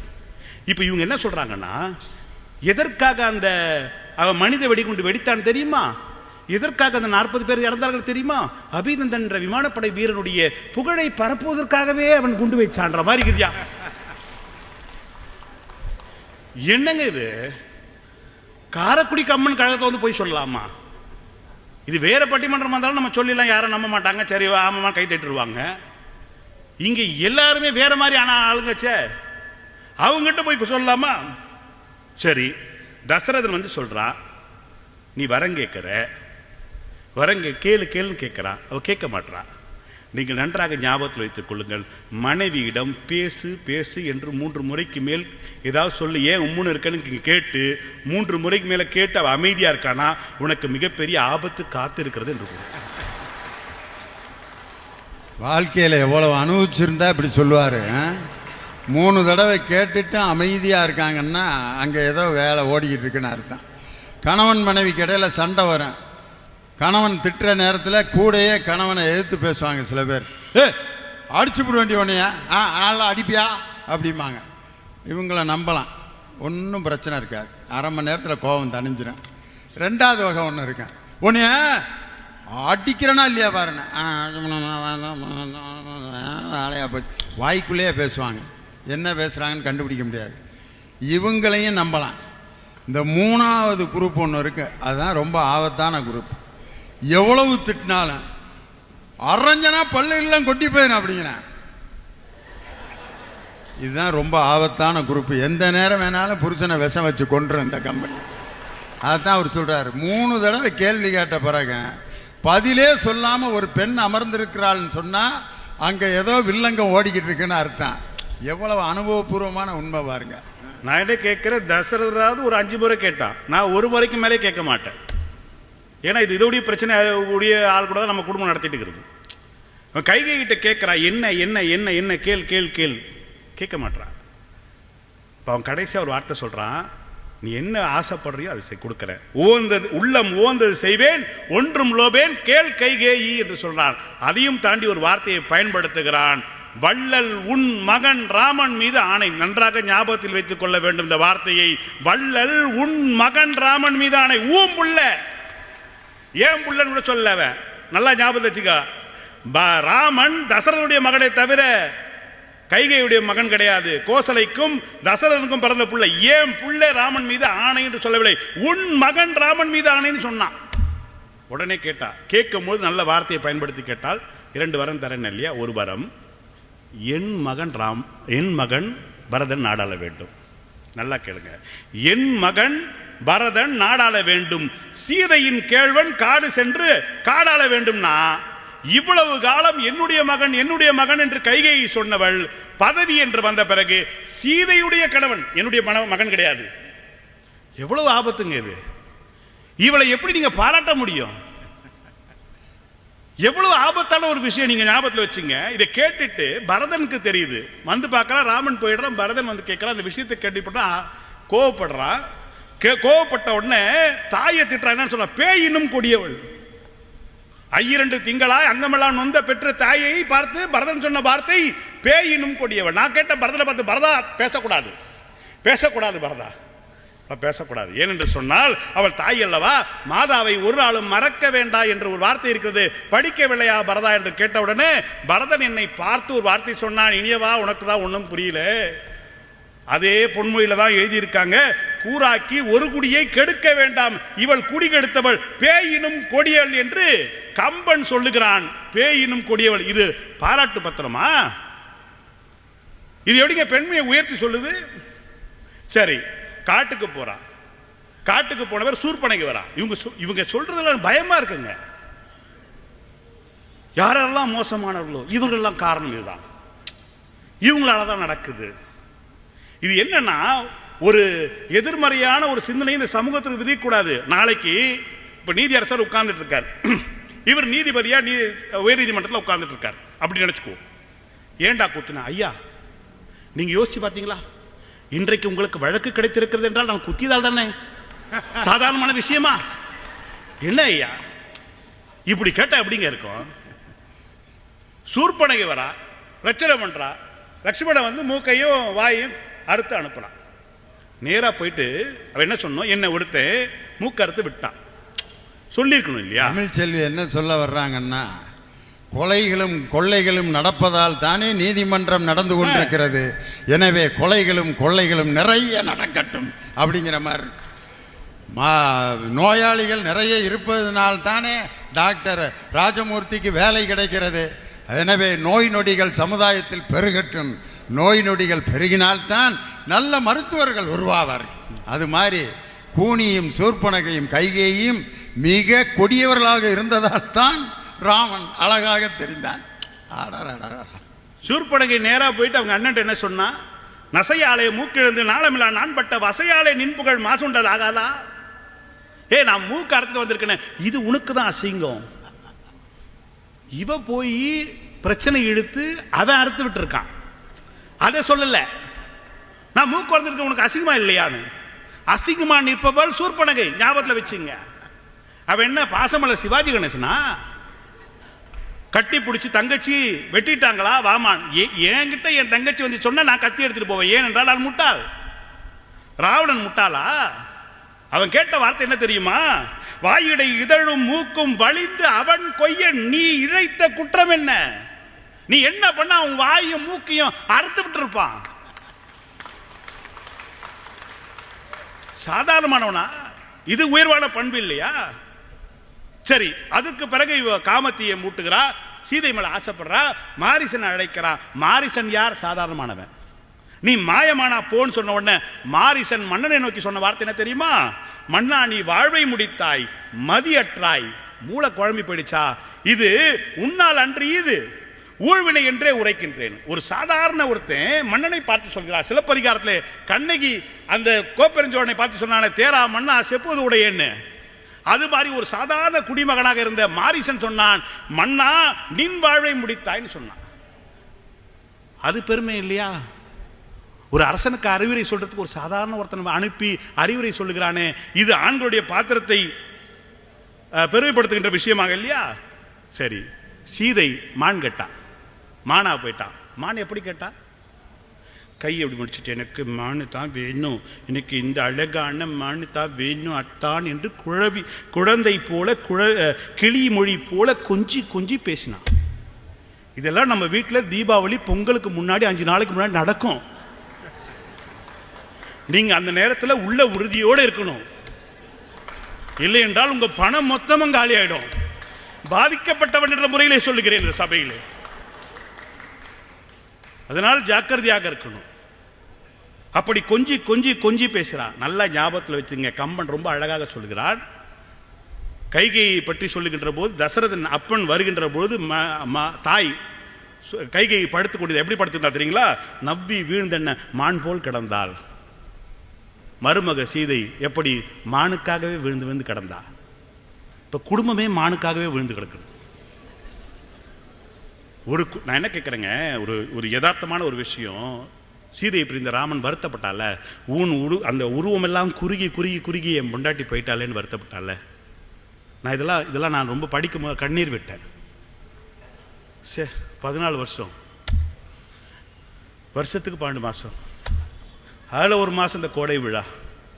இந்த கோடை விழா கூட அம்மா வீட்டுக்கு போக மாட்டாளேன்னு 20 வருஷமாக நான் வருத்தப்படுறேன். ஆனால் ராமனுக்கு ஒரு நல்ல மனைவி ஆச்சுனால அவன் அழுகுறான். விடுங்க, அழுதுகிட்டே இருந்தான், வருத்தப்பட்டான், கூனி கூனி குருவான். ஒரு பெண் இழந்த பிறகு, மனைவி இழந்த பிறகு ஒரு ஆண் அழுதான் இல்லையா? நான் கேட்குறேன், தசரதன் செத்து போனானே விழுந்து விழுந்து, அவ்வளோ பெரிய நூல் ஆய்ந்து கிடந்த தசரதன் வாளை கொண்டு வீசினானா அப்படியே மின்னல் மின்னுமா. அவ்வளோ பெரிய வீரன் தசரதன் காலில் விழுந்து கெஞ்சினானே, அவன் விழுந்து கிடந்தானே, இறந்து போனானே. கைகைக்கு எப்படியா தூக்கம் வரும்? நான் இங்கே காரைக்குடிக்கு சென்னையிலேருந்து வருகிறேன். நான் இறுதியாக ஒன்றை சொல்லுகிறேன். காரைக்குடிக்கு சென்னையிலேருந்து வருகிறேன். ஒருத்தர் கேட்குறேன், காரைக்குடி எத்தனை மணிக்கு போகணும்? ஒருத்தர் 4 மணின்றார், ஒருத்தர் 4:30, ஒருத்தர் 5:30. ஏங்க 2 மணில தூக்கம் வரலங்க காரைக்குடி வரத்துக்கு. கட்டின புருஷன் விழுந்து கிடக்கிறான், தூக்கம் எப்படிங்க வரும்? ஏங்க என்னங்க இது? எப்படி என்ன பெருமை? இது என்ன பெருமை? ஒன்றை சொல்லி நான் நிறைவு செய்கின்றேன். எதிரி பாராட்டணும். அடுத்து வருகின்ற பேச்சாளர் ஒரு சிறந்த ஒரு மனிதனுக்கு அழகு என்ன தெரியுங்களா? எதிரியை பாராட்டணும்.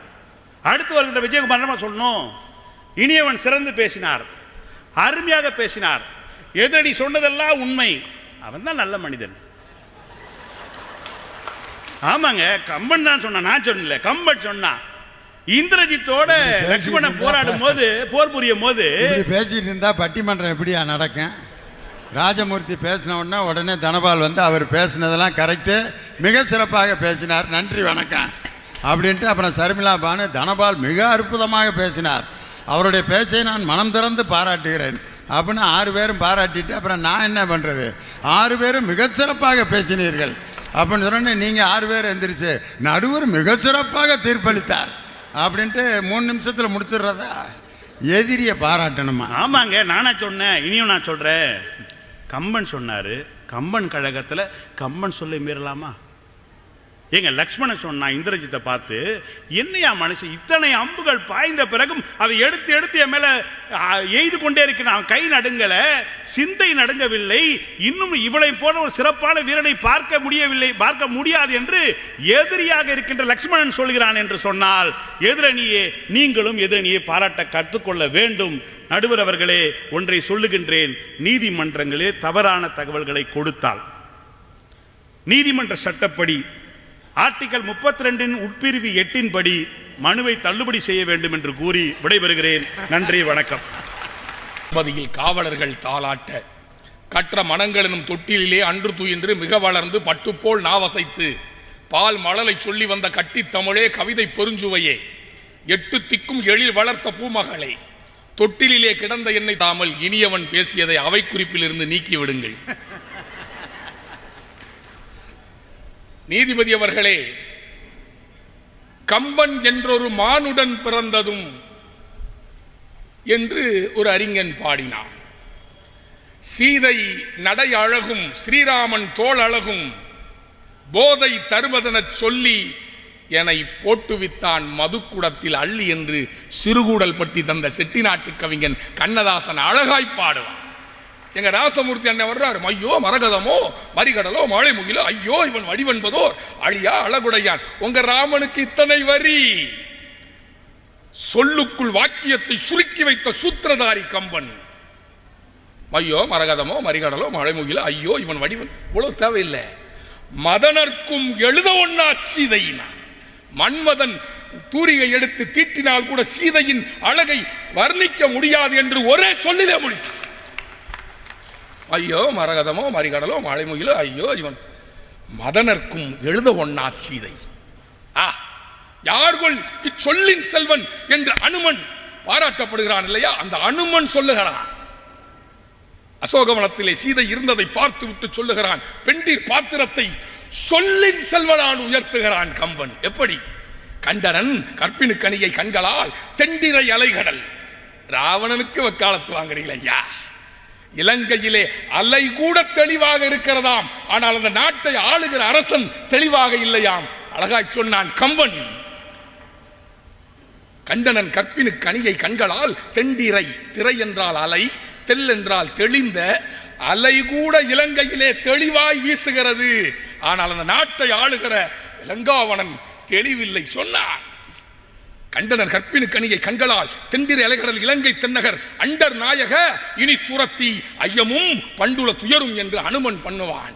விற்பருந்தளந்தோள் வீர விங்கு நீர் இலங்கை வெற்பில் நற்பெருந்தவத்தலாய நங்கையை கண்டேன் அல்லேன். நல்ல பெருமைக்குரிய தவத்தை மேற்கொண்டிருக்கிற சீதையை நான் பார்க்கவில்லை. இற்பிறப் என்பதொன்றும் இரும்பொறை என்பதொன்றும் கற்பனும் பெயரதொன்றும் களிநடம் புரிய கண்டேன் என்று சொல்லின் செல்வனால் பாராட்டப்படுகிறான் மிஸ்டர் இனியவன். என்னங்க சீதை மாதிரி ராமன் மீது அன்பு செலுத்துகிற பாத்திரம் இல்லை. ராமன் கூட தீக்குளிக்க செய்தான். வாங்கிய ஆளி தன்னை கம்பனை ரசிக்கணுங்க. இந்த மேடையில் பேசாம நான் எந்த மேடையில் பேச போறேன்? நல்லா ஆளே இல்லாத ஆல் இந்திய ரேடியோவில் 6 மணி நேரம் பேசுறேன். பொதிகை தொலைக்காட்சியில் என்ன பேச கூட்டிட்டு போயிருந்தாங்க. இங்க ஐயா மேதக நீதியரசர் இவ்வளவு கூட்டத்தை கூட்டியிருக்கிறாங்க. அங்கே பாரு, சிரித்து வாழ வேண்டும்னு பேச்சு. ஆடியன்ஸே இல்லை, ஒரு சேர் நிறைஞ்சிருக்கு. அங்கே போனா என்னங்க டைரக்டர் சார், ஆடியன்ஸே இல்லை, எப்படி பேசுறது? ஆடியன்ஸ்லாம் இருக்கிற மாதிரி கற்பனை பண்ணி பேசுங்க தம்பி அப்படின்னாரு. ஒரே ஒரு கேமராமேன் இருந்தார். அவரை பார்த்துட்டு ஜோக்கா சொல்றேன், அவர் சிரிக்கவே இல்லைங்க. நான் இறங்கி போய் டைரக்டர் கூட பார்க்கல, அந்த கேமராமேனை தான் பார்த்தேன். ஏப்பா ஜோக்கா சொல்றேன், சிரிச்சு வைக்கப்படாதா? யா போல்தா ஹி சாப் அமாரா ஹிந்தி வாலா சாப்னா. அந்த ஒரு கேமராமேன் இந்திக்காரர். கம்பன் சொல்லுகிறான், நீதிபதி அவர்களே, அனுமன் ராமன் கொடுத்த கணையாளியை கொடுக்கிறானான். சீதை பாருங்கள், வாங்கிய ஆளி தன்னை வஞ்சரூர் வந்ததாம் என்று ஆங்குயர் மழை கண்ணீரால் 1000 கலசம் ஆட்டி. இலங்கைக்கு வந்ததாலே ராமபிரானுடைய கணையாளி புனிதத்தன்மை இழந்து விட்டது என்று 1000 குடமளவிற்கு பெருகிய கண்ணீரால் அந்த மோதிரத்தை குளிப்பாட்டினாள், நீராட்டினாள், புனிதம் செய்தாள் என்று சொன்னால் ராமன் மீது எவ்வளவு அன்பு செலுத்துகிற பாத்திரமாக சீதை படைக்கப்பட்டிருக்கிறாள். அதுதான் சிறப்பு. என்னங்க பேச்சு? தாரை தாரைய சொல்லாம இருக்க முடியுமா? வாலி உணர்ச்சி வசப்பட்டவன். உங்கள் ஆடவர்கள் உணர்ச்சி வசப்படுபவர்கள். சுக்ரீவன் கிஷ்கிந்தையை விட்டு ஓடியவன், உன்னோடு எதிர்த்து நின்று போரிட முடியாதவன், அவனுக்கு ஆற்றல் இல்லை. ஆனால் மீண்டும் உன்னை போருக்கு அழைக்கிறான் என்று சொன்னால், சுக்ரீவன் ராமலக்குவனன் துணையோடு வந்திருக்கிறான். நீ போருக்கு செல்லாதே, செல்லாதே போருக்கு சொல்லுகிறாள். ஒரு மதிநுட்பம் பாருங்கள். அந்த மலையிலே, உருசுய மலையிலே, அங்கே அவங்க பேசுறதெல்லாம் ஒற்று கேட்டு வேவு பார்த்து அற்புதமா சிந்திக்கிறா. மதிநுட்பத்தை பாருங்க. அவன் சொல்றான், ஏப்பா தம்பிதான் உயிர்னு நினைச்சு, 3 தம்பிதான் உயிர் நினைச்சு வாழுகிற ராமன் அண்ணன் தம்பி சண்டைக்குள்ள இடையில வருவானா? மறைஞ்சிருந்து அம்பு போடுவானா? போட மாட்டாமா. தப்பா சொல்லாத. உணர்ச்சி வசப்பட்டு பேசுகிற வாலி, மதிநுட்பத்தோடு பேசுகிறாள் வாலி. இப்போது நான் அனுமனை அசோகவனத்திலே ஒப்பிட்டு பார்த்த ஒரு கருத்தை இந்த மாமன்றத்திலே பதிவு செய்ய ஆசைப்படுகிறேன். அனுமன் வாக்குமூலத்தில் சொல்றான், சீத்தை சீத்தை, அம்மா தெய்வமே சீத்தை, நீ எப்ப எங்க இருக்கிற, எப்படி இருக்கிறேன்னு தெரியாம தான் உள்ள லேட்டா வந்துட்டோம் நாங்க. தோகை நீ இருந்த சூழல் இன்னதென்று அறிகிலாமே, இத்தனை தாழ்த்த. அனுமன் பேசுகிறான் சீதையிடத்திலே, சீதை அசோகவனத்திலே நீ எங்கே இருக்கிறாய், இலங்கேஸ்வரன் உன்னை எங்கே வைத்திருக்கிறான் என்று தெரியாத காரணத்தினால்தான் நான் தாமதமாக வந்து விட்டேன். ஆனால் அனுமனே ஒத்துக்கொள்கிறான் வாக்குமூலத்திலே, நீ இருக்கிற இடத்தை தேடி அலைய முடியவில்லை, தேடி தவித்து போனோம். ஆனால் தாரை ருசிகமலையிலே நடக்கிற சுக்ரீவன் ராம லக்குவனும் துணையோடு வாலியின் உயிருக்கு விலை வைக்க வந்திருக்கிறான் என்று வேவு பார்க்கிற அறிவாளியாக அனுமனை விஞ்சி நிற்கிற ஆற்றல் படைத்தவளாக தாரை படைக்கப்படுகிறாளா இல்லையா என்பதை இந்த மாமன்றம் சிந்திக்க வேண்டும். சொல்றான், கார்காலம் முடிந்த பிறகு சீதையை மீட்பதற்கு துணை செய்வேன் என்று சொன்ன சுக்ரீவன் போதை மயக்கத்திலே கல்லுண்டு கிடக்கிறான். அப்போது ராமன் இலக்குவனை அனுப்பி வைக்கிறான். இலக்குவன் ஓடி வருகிறான் கோபத்தோடு. அரக்கியர் அந்த வானவர்கள் எல்லாம் மிரண்டு தவிக்கின்றார்கள். அப்போது அந்த இலக்குவனை பார்த்து அனுமன் மிரளுகிறான், சுக்ரீவன் மிரளுகிறான். அனுமன் யாரிடம் ஓடி வருகிறான்? உங்களை ஆடவர் சுக்ரீவனா? இலக்குவனை எதிர்கொண்டு பேசுகிற ஆற்றல், மதிநுட்பம், நல்ல அமைச்சு திறம் யாரிடத்தில் இருக்கிறது? அனுமனே ஓடி போய் தாரையிடம் சொல்லுகிறான். இலக்குவன் வருகிறான் சினத்தோடு. அவனை சந்திப்பதற்கு பொருத்தமான ஆள் நீதான் அன்னை என்று தாரையைத்தான் அனுப்புகிறான். தாரை பேசுகிறாள் இலக்குவனிடத்தில். என்ன மதிநுட்பம் பாருங்கள். அதுதாங்க கம்பன். வெய்தின் நீ வருதல் நோக்கி வெறுவுறும் சேனை. இலக்குவனே, நீ சினத்தோடு வருவதை பார்த்து சேனைகள் மிரண்டு போகின்றன. திருவுளம் தெரித்தி. என்ன எண்ணத்தோடு இங்க வந்திருக்கிற சொல்லு இலக்குவா. ஐயனி ஆளிவேந்தன் அடியினை பிரிகிலாதாய் எய்தியது என்னை. ராமனை விட்டு ஒரு செகண்ட் பிரிய மாட்டிய, இவ்வளவு கோபத்தோடு இங்க வந்திருக்கிறிய, என்னன்னு சொல்லு. தாரையினுடைய தோற்றத்தை பார்த்த இலக்குவனன், தன்னுடைய விதவை கோலத்திலே இருக்கிற தாரையை பார்த்த இலக்குவன் 3 தன் தாய்மாரையும் நினைத்து பார்க்கிறான், சாந்தமடைகிறான், சுக்ரீவனிடத்திலே மன்னிப்பு கேட்கிறான் என்று சொன்னார். கணவனை பறிகொடுத்த தாரை, வாலியை இழந்த தாரை, தன் மகனுக்கு அரசியல் அமைப்பு ஆட்சி திறம் கிடைக்காத ஏக்கத்தில் இருக்கிற தாரை, இலக்குவன் சினத்தோடு வந்தபோது ஊரு 2 பட்டா கூத்தாடிக்கு கொண்டாட்டம்னு சுக்ரீவனோடு சண்டை இடட்டும் என்னவாது ஆகட்டும் நினைச்சாலா? கிஷ்கிந்தையை காக்கின்ற தற்காத்து தற்கொண்டான் பேணி தகை சான்ற சொற்காத்து சோர்விலாள் பெண் என்பதற்கு இலக்கணமாக தாரை இருக்கிறாளா இல்லையா? அதுதாங்க சிறப்பு. என்ன சிந்திக்கணும்? எல்லா பாத்திரத்தையும் பத்தி பேசுறீங்க, நான் ஒரு பாத்திரம் சொல்கிறேன். திரிசடை. தாயுள்ளத்தோடு அசோகவனத்திலே தாயுள்ளத்தோடு சீதையை மகளாக எண்ணி அவளுக்கு ஆறுதலும் தேறுதலும் சொல்லுகிற கதாபாத்திரம் திரிசடை இல்லையா? திரிசடை போன்ற ஒரு அற்புதமான பாத்திரத்தை கம்பன் எவ்வளவு நுணுக்கமாக வைத்திருக்கிறார். சீதையே அன்னை, திருமகளின் வடிவம் சீதை. சீதை சொல்லுகிறாள், யுத்தம் முடிந்து சீதை அசோகவனத்தை விட்டு வெளியேறுகிற போது நன்றி உணர்வோடு திரிசடையை பார்த்து பேசுகிறாள். அன்னை, நீ உரைத்தது ஒன்றும் அழிந்திலது. நீ என்ன சொன்னிய அதே மாதிரி நடக்குது. ராமன் வருவான், உன்னை மீட்டு செல்வான் என்று சொன்னாய் திரிசடை அம்மா, அதே போல் நடந்தது.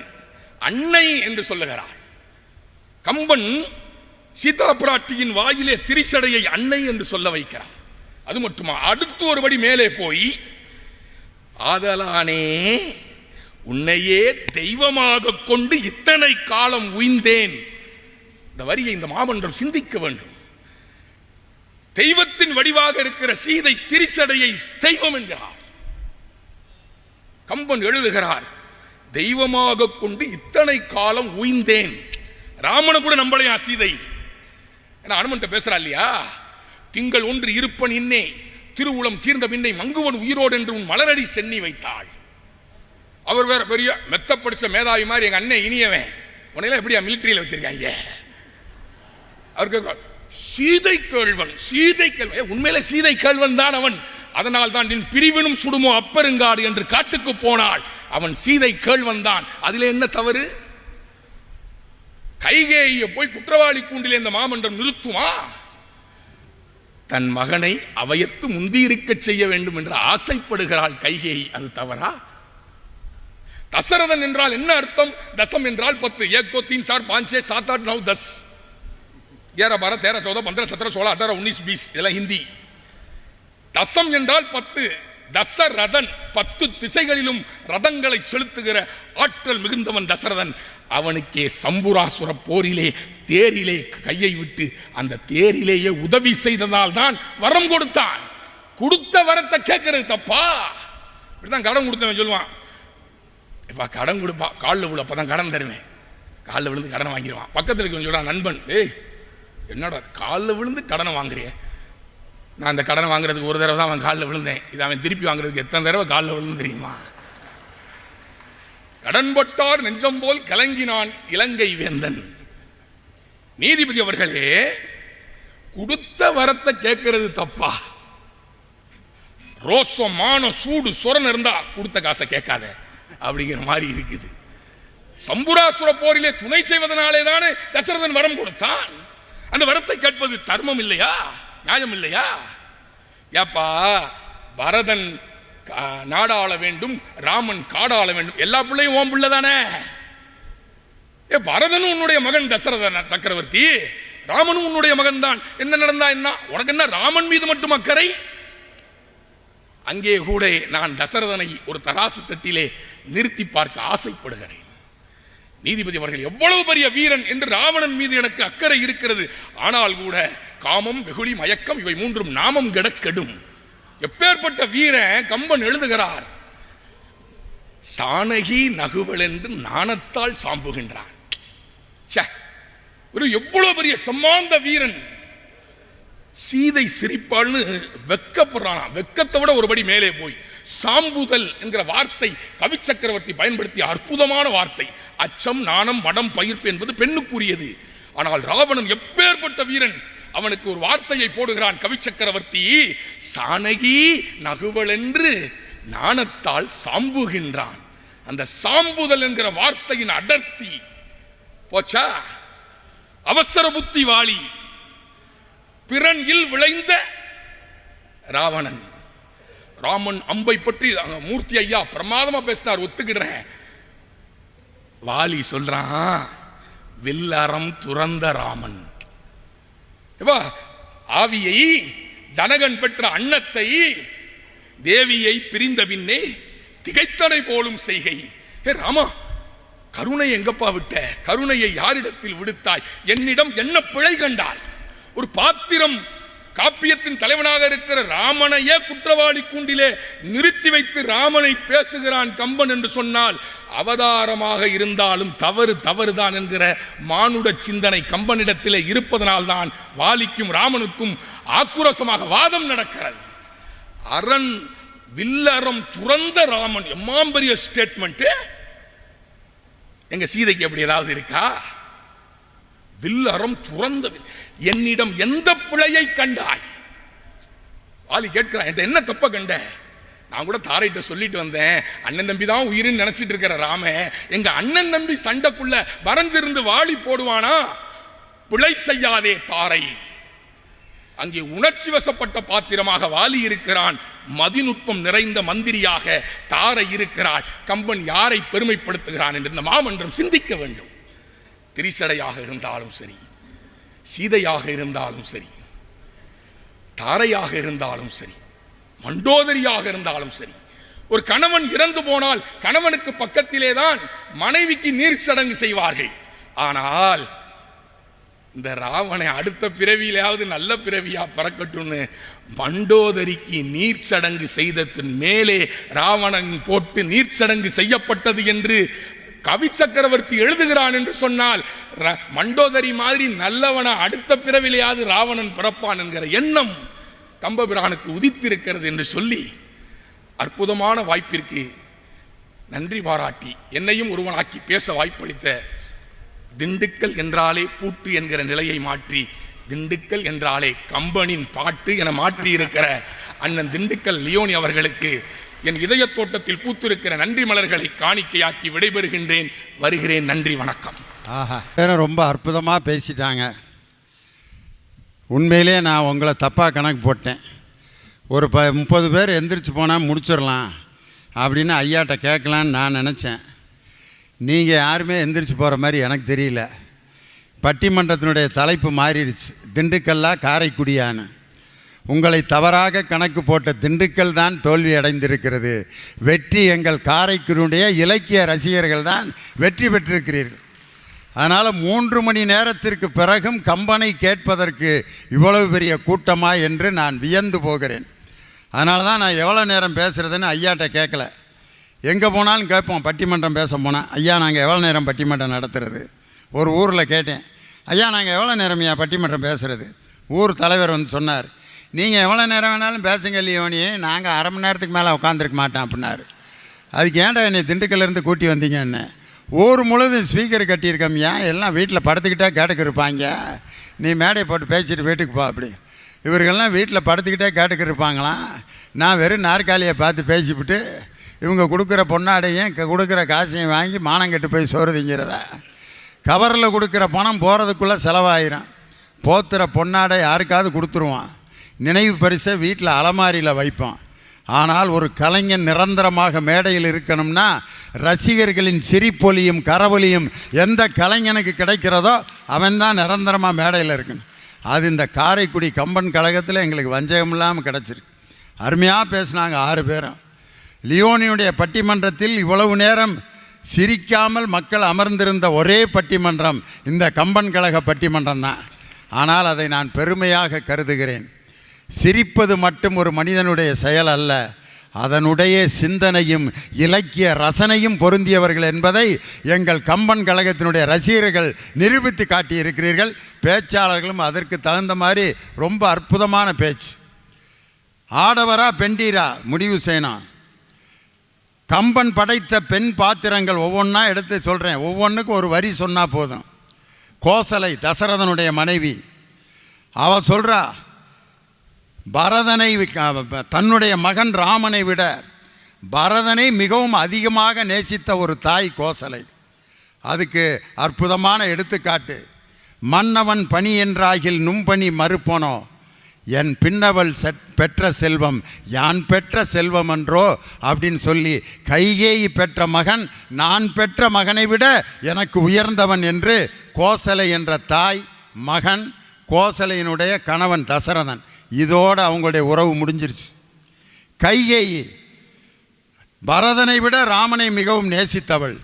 ஆனால் மந்தரையினுடைய போதனையால் மனம் மாறி கைகேயி தன் மஞ்சள் குங்குமத்தை இழந்து, தன் கணவனை இழந்து, அந்த கணவன் இறப்பதை கண்கூடாக பார்த்துவிட்டு மகனை அதை மீறி தன் மகனுக்கு பட்டாபிஷேகம் செய்ய வைத்த கைகேயி, அவளுடைய உறவும் கணவன் பிள்ளையோடு முடிஞ்சிருச்சு. அது 3வது மனைவி சுமித்திரை, தன் மகன் லக்குவனை காற்றுக்கு அனுப்பி தன் மகனை 14 ஆண்டுகள் பிரிந்த தாய். சீதை 14 ஆண்டுகள் ராமனை பிரிந்து கற்பு கடம்பூண்ட ஒரு கற்பு கரசியாக சீதை இருந்தாள். அத்தனை அரக்கர்கள் சுற்றி இருந்தும் 14 ஆண்டுகள் தன் கற்பு என்ற அறத்தை பாதுகாத்த ஒரு சீதை. அதனால் கற்பு கடம்பூண்ட ஒரு கற்பு கரசி சீதை. ராமனுக்கும் இடையிலும் இருக்கக்கூடிய கணவன் மனைவி உறவு, அதோடு அவங்களுடைய உறவு முடிஞ்சிருச்சு. சீதை, கூனி, சூர்பனகை போன்றவர்கள் அவர்களுடைய பாத்திரத்தை மிக சிறப்பாக செய்தார்கள். என் முதுகிலே மண்ணுரண்டியை வீசிய ராமனை நான் எப்படியாவது பழி தீர்ப்பேன் என்று சொல்லி 14 ஆண்டுகள் காட்டுக்கு அனுப்பிய கூனி, சூர்பனகை மூக்கருந்து காதருந்து போய் அண்ணனிடம் போய் சென்று ராமனை எப்படியாவது அடைந்து விட வேண்டும் என்ற நோக்கம், அந்த நோக்கம் நிறைவேற போனதால் மிகப்பெரிய போரை ஏற்படுத்தியவள் சூர்பனகை. அதோடு அவளுடைய பாத்திரம் முடிஞ்சிருச்சு. எல்லாம் சரிதான். ராமன் மிகவும் அறத்திற்கு சொந்தக்காரன். அவனுடைய வீரம் பூரா அறத்திற்கு உட்பட்டு தான் எல்லா வீர செயல்களையும் செய்தவன் ராமன். எப்படின்னு பார்த்தீங்கன்னா, அவனுடைய வீரம் எப்படி அறத்தோடு நின்றது என்றால், அந்த சிவதனுசுவை அவன் முறித்த அந்த நேரத்தில் அறத்தோடு அந்த தனுசை முறித்தான். அதுபோல தாடகை என்ற ஒரு அரைக்கு பெண்ணோடு போரிடும் பொழுது கூட தன் போர் தர்மத்தை சிறப்பாக கடைபிடித்தவன் ராமன். அதுபோல ராவணனை கடைசியாக சந்திக்கும் பொழுது கூட நிராயுதபாணியாக அவனை பார்த்துவிட்டு இன்று போய் நாளை வா என்று போர் அறத்தோடு இருந்த ராமன் எந்த இடத்துல அறம் மாறுறான் தெரியுமா? வாலியை மறைந்திருந்து கொல்லும்போது ராமன் ஏன் இந்த அறத்தை மீறினான், தர்மத்தை ஏன் மீறினான்? அதுக்கு என்ன காரணம் தெரியுமா? இவ்வளவு அறத்தையும் நல்ல கருத்துக்களையும் போதித்த ஒருவனுக்கு ஒருத்தி என்ற சிந்தனையில் வாழ்ந்த ஒரு ராமன் மறைந்திருந்து வாலியை கொன்றதற்கு என்ன காரணம்? ஏன் அறத்தை மீறுகிறான்னா, அதுக்கு சொல்கிறாங்க, ராமன் அறத்தை மீறியதற்கு காரணம் தன் துணைவியை பிரிந்து வாழ்ந்த காரணத்தினால் தன் மனம் மாறி இந்த செயல்களை செய்தான் என்று கம்பன் காட்டுகிறார். மனைவியை பிரிந்தவர்கள் பைத்தியம் பிடித்து போவார்கள் அப்படிங்கிறதுக்கு ராமனுடைய அறம் மாறிய வாலியை மறைந்திருந்து கொன்ற அந்த செயல் ஒரு காரணம். அவர் மட்டுமா? சிவபெருமான், அவருடைய மனைவிக்கு சிவபெருமானுக்கு சண்டை வரும் பார்த்துருக்கீங்களா? என் தகப்பன் தட்சன் நடத்தும் யாகத்திற்கு நான் செல்ல வேண்டும், போய்விட்டு வருகிறேன் அப்படிம்பா. போய் வா என்று சொல்லுங்கள், போ அப்படிம்பார். போய் வா என்று சொல்லுங்கள், போ. கோச்சிட்டு போயிடுவா. போயிட்டு தட்சன் நடத்தும் யாகத்தை முடித்துவிட்டு மனைவி வர்றப்ப ஃபுல் கோபத்தில் இருப்பார் சிவபெருமா. எந்த முகத்தோடு என்னை பார்க்க வந்தாய், எதற்காக வந்தாய் அப்படின்னா, ஏன் இப்படி ஏன் சென்றாய்? தட்சன் அவன் நடத்தும் யாகத்திற்கு என்னை மீறி சென்றாயே, நீ என்னை விட்டு பிரிந்து செல். சண்டை வரும். சக்தி இல்லையேல் சிவன் இல்லை, சிவன் இல்லையேல் சக்தி இல்லை, சக்தி தான் பெரிது, சிவன் தான் பெரிது. சக்தி அழிச்சிருவார். சக்தியை அழிச்சிட்டு பேசாமல் உட்காந்து ஒரு டீயை குடிச்சிட்டு உட்காந்துருக்கலாம்ல சிவபெருமான். அழிச்சிட்டார்ல, நிம்மதியாக இருக்க வேண்டியதான.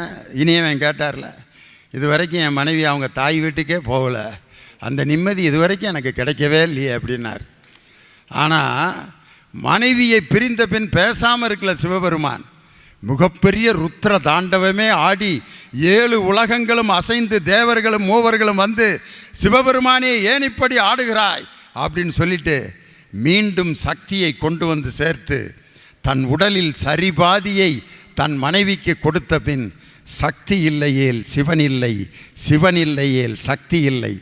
மனைவியை பிரிந்த சிவபெருமான் எப்படி ருத்ரதாண்டவம் ஆடினானோ அதுபோலத்தான் ராமன் சீதையை பிரிந்ததால் தான் அறம் மீறிய வாலியை கொன்ற செயலை செய்தான் அப்படின்னு சொல்லுவாங்க. சக்தி இல்லையேல் சிவன் இல்லை, சிவன் இல்லையேல் சக்தி இல்லை. இதை கிராமத்தில் ரொம்ப எளிமையாக சொல்லிட்டு போவான். சக்தி இருந்தால் செய், இல்லாட்டி செவனேன்னு இருறாம்ப. எவ்வளவு எளிமையாக சொல்கிறான் பாருங்க. சக்தி இருந்தால் செய், இல்லாட்டி செவனேன்னுறான். செவனேன்னு இருக்கான்னா சிவபெருமா மாதிரி சும்மா உட்காந்துருக்கான்னு அர்த்தம். நான் பாட்டுக்கு செவனேன்னு உட்காந்துருந்தேன், கூட்டிகிட்டு போயிட்டான் என்னையா அப்படிங்கிறான். செவனேன்னு உட்காந்துருந்தேன்னா பார்வதியை பிரிந்த சிவபெருமான் தனித்து சும்மா இருந்ததைத்தான் செவனேன்னு உட்கார்றதுன்னு இன்றைக்கி நம்ம சொல்லிக்கிட்டு இருக்கோம். ராமன் மனைவியை பிரிந்த காரணத்தினால்தான் அறத்தில் மீறினான் அப்படின்னு கொண்டு வர்றான் கம்பன். அதனால் சீதையினுடைய பாத்திரம் மிகச்சிறந்த பாத்திரம். அவருடைய கற்பு தான் இந்த ராமனுடைய இவ்வளவு பெரிய ஆற்றலுக்கு காரணம்னு இவங்க சொல்கிறாங்க. ரைட்டு இருக்கட்டும். ஆனால் எங்களை போன்ற பேச்சாளர்களுக்கெல்லாம் வழிகாட்டியாக ஒருத்தரை கொண்டு வந்திருக்கார் பார் கம்பன். அவன்தான் சொல்லின் செல்வன் சுந்தரன், வாயு மகன் அனுமன் என்ற சொல்லின் சுந்தரன். எப்படி பேசணும், எப்படி ஒரு கருத்தை வெளிப்படுத்தணுன்றதுக்கு எடுத்துக்காட்டே அனுமனுடைய சொல்லுதான். சீதை ராமனை பிரிந்து ராமன் வரவில்லை என்று ஒரு கொடியை கழுத்திலே மாட்டிக்கொண்டு உயிரை மாய்த்து கொள்ள போன்ற நேரத்தில் உள்ள நுழைகிறார் அனுமன். அப்போ என்ன செஞ்சுருக்கணும், தற்கொலை பண்ணுறதுக்கு கழுத்தில் கொடியை மாற்றிட்டு சாக போகிறா சீதை. சினிமாவில் எப்படி காட்டுவாங்க பார்த்துறீங்களா, உள்ளுக்கு ஒருத்தன் கைத்தை மாட்டிகிட்டு இருப்பான், கதவை பூட்டிக்குவான், பின்னாடி எல்லாம் வந்து தரமா அம்மா பார்வதி கதவை தரமா அம்மா, அது திறக்கக்கூடாதுன்னு நினச்சி தான் போய் கழுத்தை மாட்டிக்கிட்டு இருக்கு. தரமான்னா அது திறக்குமா? உடனே கதாநாயகன் வேகமாக வருவார், டம்முன்னு அப்படி தட்டுவார், கதவு ரெண்டாக பிரியும், மாட்ட போகிற நேரத்தில் அப்படி பிடிப்பார், காப்பாற்றிடுவார். இதுதான் நடக்கும். ஆனால் அனுமன் அந்த கழுத்தில் கொடியை மாற்றி தற்கொலை உயிர் போக போகுதுன்னு தெரிஞ்ச உடனே எதை சொன்னால் சீதை தற்கொலையை நிறுத்துவாள்னு அந்த புத்தியை பயன்படுத்துகிறான் பாருங்க. ராமா அப்படின்னு சொன்ன உடனே, ஆகா என் கணவனை பெயரை சொல்லுகிறவன் ஒருவன் வந்து விட்டான், அப்போ என் கணவன் கிடைத்து விடுவான் சொல்லி தற்கொலையை நிறுத்த வைத்த அனுமனுடைய சொல்லாற்றலை கம்பன் எவ்வளோ அழகாக காட்டுறான் பார்த்தீங்களா. ராமான்னு சொன்னான்னு அந்த தற்கொலையை நிறுத்திடுறான். இந்த ராமாங்கிற வார்த்தை, அந்த வார்த்தையை அனுமன் பயன்படுத்தாமல், அம்மா தற்கொலை பண்ணிக்காதீங்கம்மா, நான் ராமாட்ட இருந்து தாம்மா வர்றேன், என் பேர் அனுமனுமா, உங்களை காப்பாற்றுறதுக்கு தான் என்னை அனுப்பிச்சிருந்தாருன்னு ஒரு கதை சொல்லியிருந்தான்னா சீதையோட கதை அன்னைக்கே முடிஞ்சிருக்கேன். ஆனால் ராமா என்ற 2 எழுத்து சொல்லை பயன்படுத்தி சீதையை உயிரில் உயிர் போகும் நிலையிலிருந்து காப்பாற்றிய அனுமனுடைய சொல்லாற்றல். விஜயகுமார் சொன்னார்ல, சீதையை பார்த்துட்டு வந்து ராமன் கலங்கி போய் உட்காந்துருக்கான். என் மனைவி என்ன ஆச்சு, 14 வருஷம் அரக்கர்களோடு போய் உட்காந்துருக்காளே, என் பிள்ளைய என்ன படுத்துனாங்க, ஐயையோ ஜனகனுடைய மகளை அவ்வளவு லவ் பண்ணி கல்யாணம் பண்ணமே, அந்த அரக்கர் கூட்டத்தில் என் பிள்ளை என்ன பாடுபட போதோன்னு வேதனைப்பட்டுக்கிட்டு இருக்கான். அனுமன் உள்ளே வர்றார். உள்ளே வந்தோன்னே, அதாவது நான் இலங்கைக்கு போனேன்னா போய் அங்கே சீதையை இது ராமனே அங்கே இருந்தார், கருப்பாக நிறைய பேர் இருந்தாங்க ராமா, போய் பெரிய அநியாயம், அதுக்குள்ளே ராமன் செத்தே போயிருப்பார். சீதைக்கு என்ன ஆச்சியான்னு சொல்லவே இல்லை. ஆனால் அனுமன் என்ன சொல்கிறான் பார்த்தீங்களா, கண்டனன் சீதையை கற்பினு கனியை கண்களால் தெண்டிரை அலைகடல் இலங்கை தென்னகர் அண்டர் நாயகா இனிதுரத்தி ஐயமும் பண்டுள்ள துயரும் என்றனுமன் பண்ணுவான்னு 4 வரி சொன்னதை விட அந்த முதல் வார்த்தையில் தான் அனுமன் ஜெயிச்சு காட்டிட்டான். கண்டனன் கற்பினு கனியை, கண்டேன் சீதையை, முடிஞ்சு போச்சு, பார்த்துட்டேன் அப்படின்னா ராமன் அப்போ பார்த்துட்டீங்கன்னா அப்போ சீதையை தான் பார்த்துருப்பான்ட்டு போன உயிர் திரும்பி வந்த மாதிரி அந்த கண்டன் என்ற வார்த்தையை பயன்படுத்துகிறார். எப்படி பார்த்தேங்கிறத அடுத்த வரியில் சொல்கிறார். விற்பெருந்தடந்தோள் வீரா வீங்குநீர் இலங்கை வெற்பில் நற்பெருந்தவத்தலாய நங்கையை கண்டேன் அல்லேன், இப்பிறப்பென்பதொன்றும் இரும்பொறை என்பதொன்றும் கற்பெனும் பெயரதொன்றும் களிநடம் புரிய கண்டேன். கற்பு அவளுடைய உடலிலும் உள்ளத்திலும் நடனமாடியது அப்படின்னு சொல்லி என்ன அழகான சொல்ல பயன்படுத்துகிறார் பாருங்க. இதுதான் சொல்லின் செல்வன் சுந்தரன் அனுமனை அருமையான ஆடவ பாத்திரமாக கம்பன் பயன்படுத்தினது ஒரு அழகு இல்லையா? இதுக்காக பெண் பாத்திரத்தையெல்லாம் மோசம்னு சொல்லிட முடியுமா அப்படின்னு யார் இவங்க பூரா சண்டைக்கு வர்றாங்க. இருக்கட்டும், இதைவிட ரொம்ப அழகான இடம் ராமாயணத்தில் எது தெரியுமா? அற்புதமான இடம். லட்சுமணன் எல்லாம் முடிஞ்ச பிற்பாடு அந்த ராமனை காட்டுக்கு அனுப்புகிற நேரத்தில் அவன் சொல்கிறான், தசரதனை கொன்னுட்டு தம்பியை கொன்னுட்டு பேசாமல் நம்ம அரசாட்சியை ஏற்றுக்குவான். லட்சுமணன் பூரா டென்ஷன் பார்ட்டி தான். உடனே அருவாள் எடுத்து டக்குன்னு சூர்பனையிட மூக்கையும் காதையும் வெட்டி விட்டார். டென்ஷன் பார்ட்டியாக இருக்கான். அது மாதிரி ராமனை போய் காட்டுக்கு போய் சொல்லிட்டாங்கன்னு சொன்ன உடனே உங்கள் ஒப்பனை அந்த ஆள் மூத்த மகன் தெரிஞ்சிருந்து உன்னைய காட்டுக்கு அனுப்புகிறாரு, போட்டு தள்ளிறியா அவரை, போட்டு தள்ளிட்டு நம்ம அரசாணைக்கு இன்றைக்கி இருக்கிற ஆளுனா செஞ்சுருப்பேன் அந்த வேலையை. போட்டு தள்ளிட்டு அரை இணையில் உட்கார்றது தான் பொழப்பாகி போச்சு இன்றைக்கி. அதனால் அன்னைக்கு தசரதனை போட்டு தள்ளிட்டு நம்ம அரசாட்சியை ஏற்றுக்கொள்வோம்னு லக்குவனன் சொன்ன உடனே அப்போ சொல்கிறாரு, லட்சுமணனுடைய அந்த கோபத்தை சாந்தப்படுத்துகிறாரு யார்? ராமன். நதியின் பிழை என்று நறும்புணலின்மை, பதியின் பிழை என்று பயந்து நமை புறந்தால், மதியின் பிழை என்று மகன் பிழை என்று செய்த விதியின் பிழையே. டே, இதை யாராலையும் ஜெயிக்க முடியாதுடா. நதியின் பிழை என்று நறும்புணலின்மை, வைகை ஆற்றுல தண்ணி ஓடாததுக்கு வைகை யாரா காரணம்? அதை போய் திட்டலாமாய்யா? வைகை ஆற்றுல கிரிக்கெட் விளாண்டுக்கிட்டு இருக்கேன், அதுக்கு வைகை யாரா காரணம்? நதியின் பிழை என்று நறும்புணலின்மை, பதியின் பிழை என்று பயந்து நமை புறந்தால், மதியின் பிழை என்று மகன் பிழை என்று இது விதியின் பிழையேன். இந்த விதியின் பிழை என்ற அழகான இந்த கம்பனுடைய வாசகத்தை அழகாக கண்ணதாசன் தன்னுடைய பாடல்களில் இதே செய்யுளை அப்படியே எளிமைப்படுத்தி பயன்படுத்தியிருப்பார். நதி வெள்ளம் காய்ந்து விட்டால் நதி செய்த குற்றம் இல்லை, விதி செய்த குற்றம் அன்றி வேறே யாரம்பா.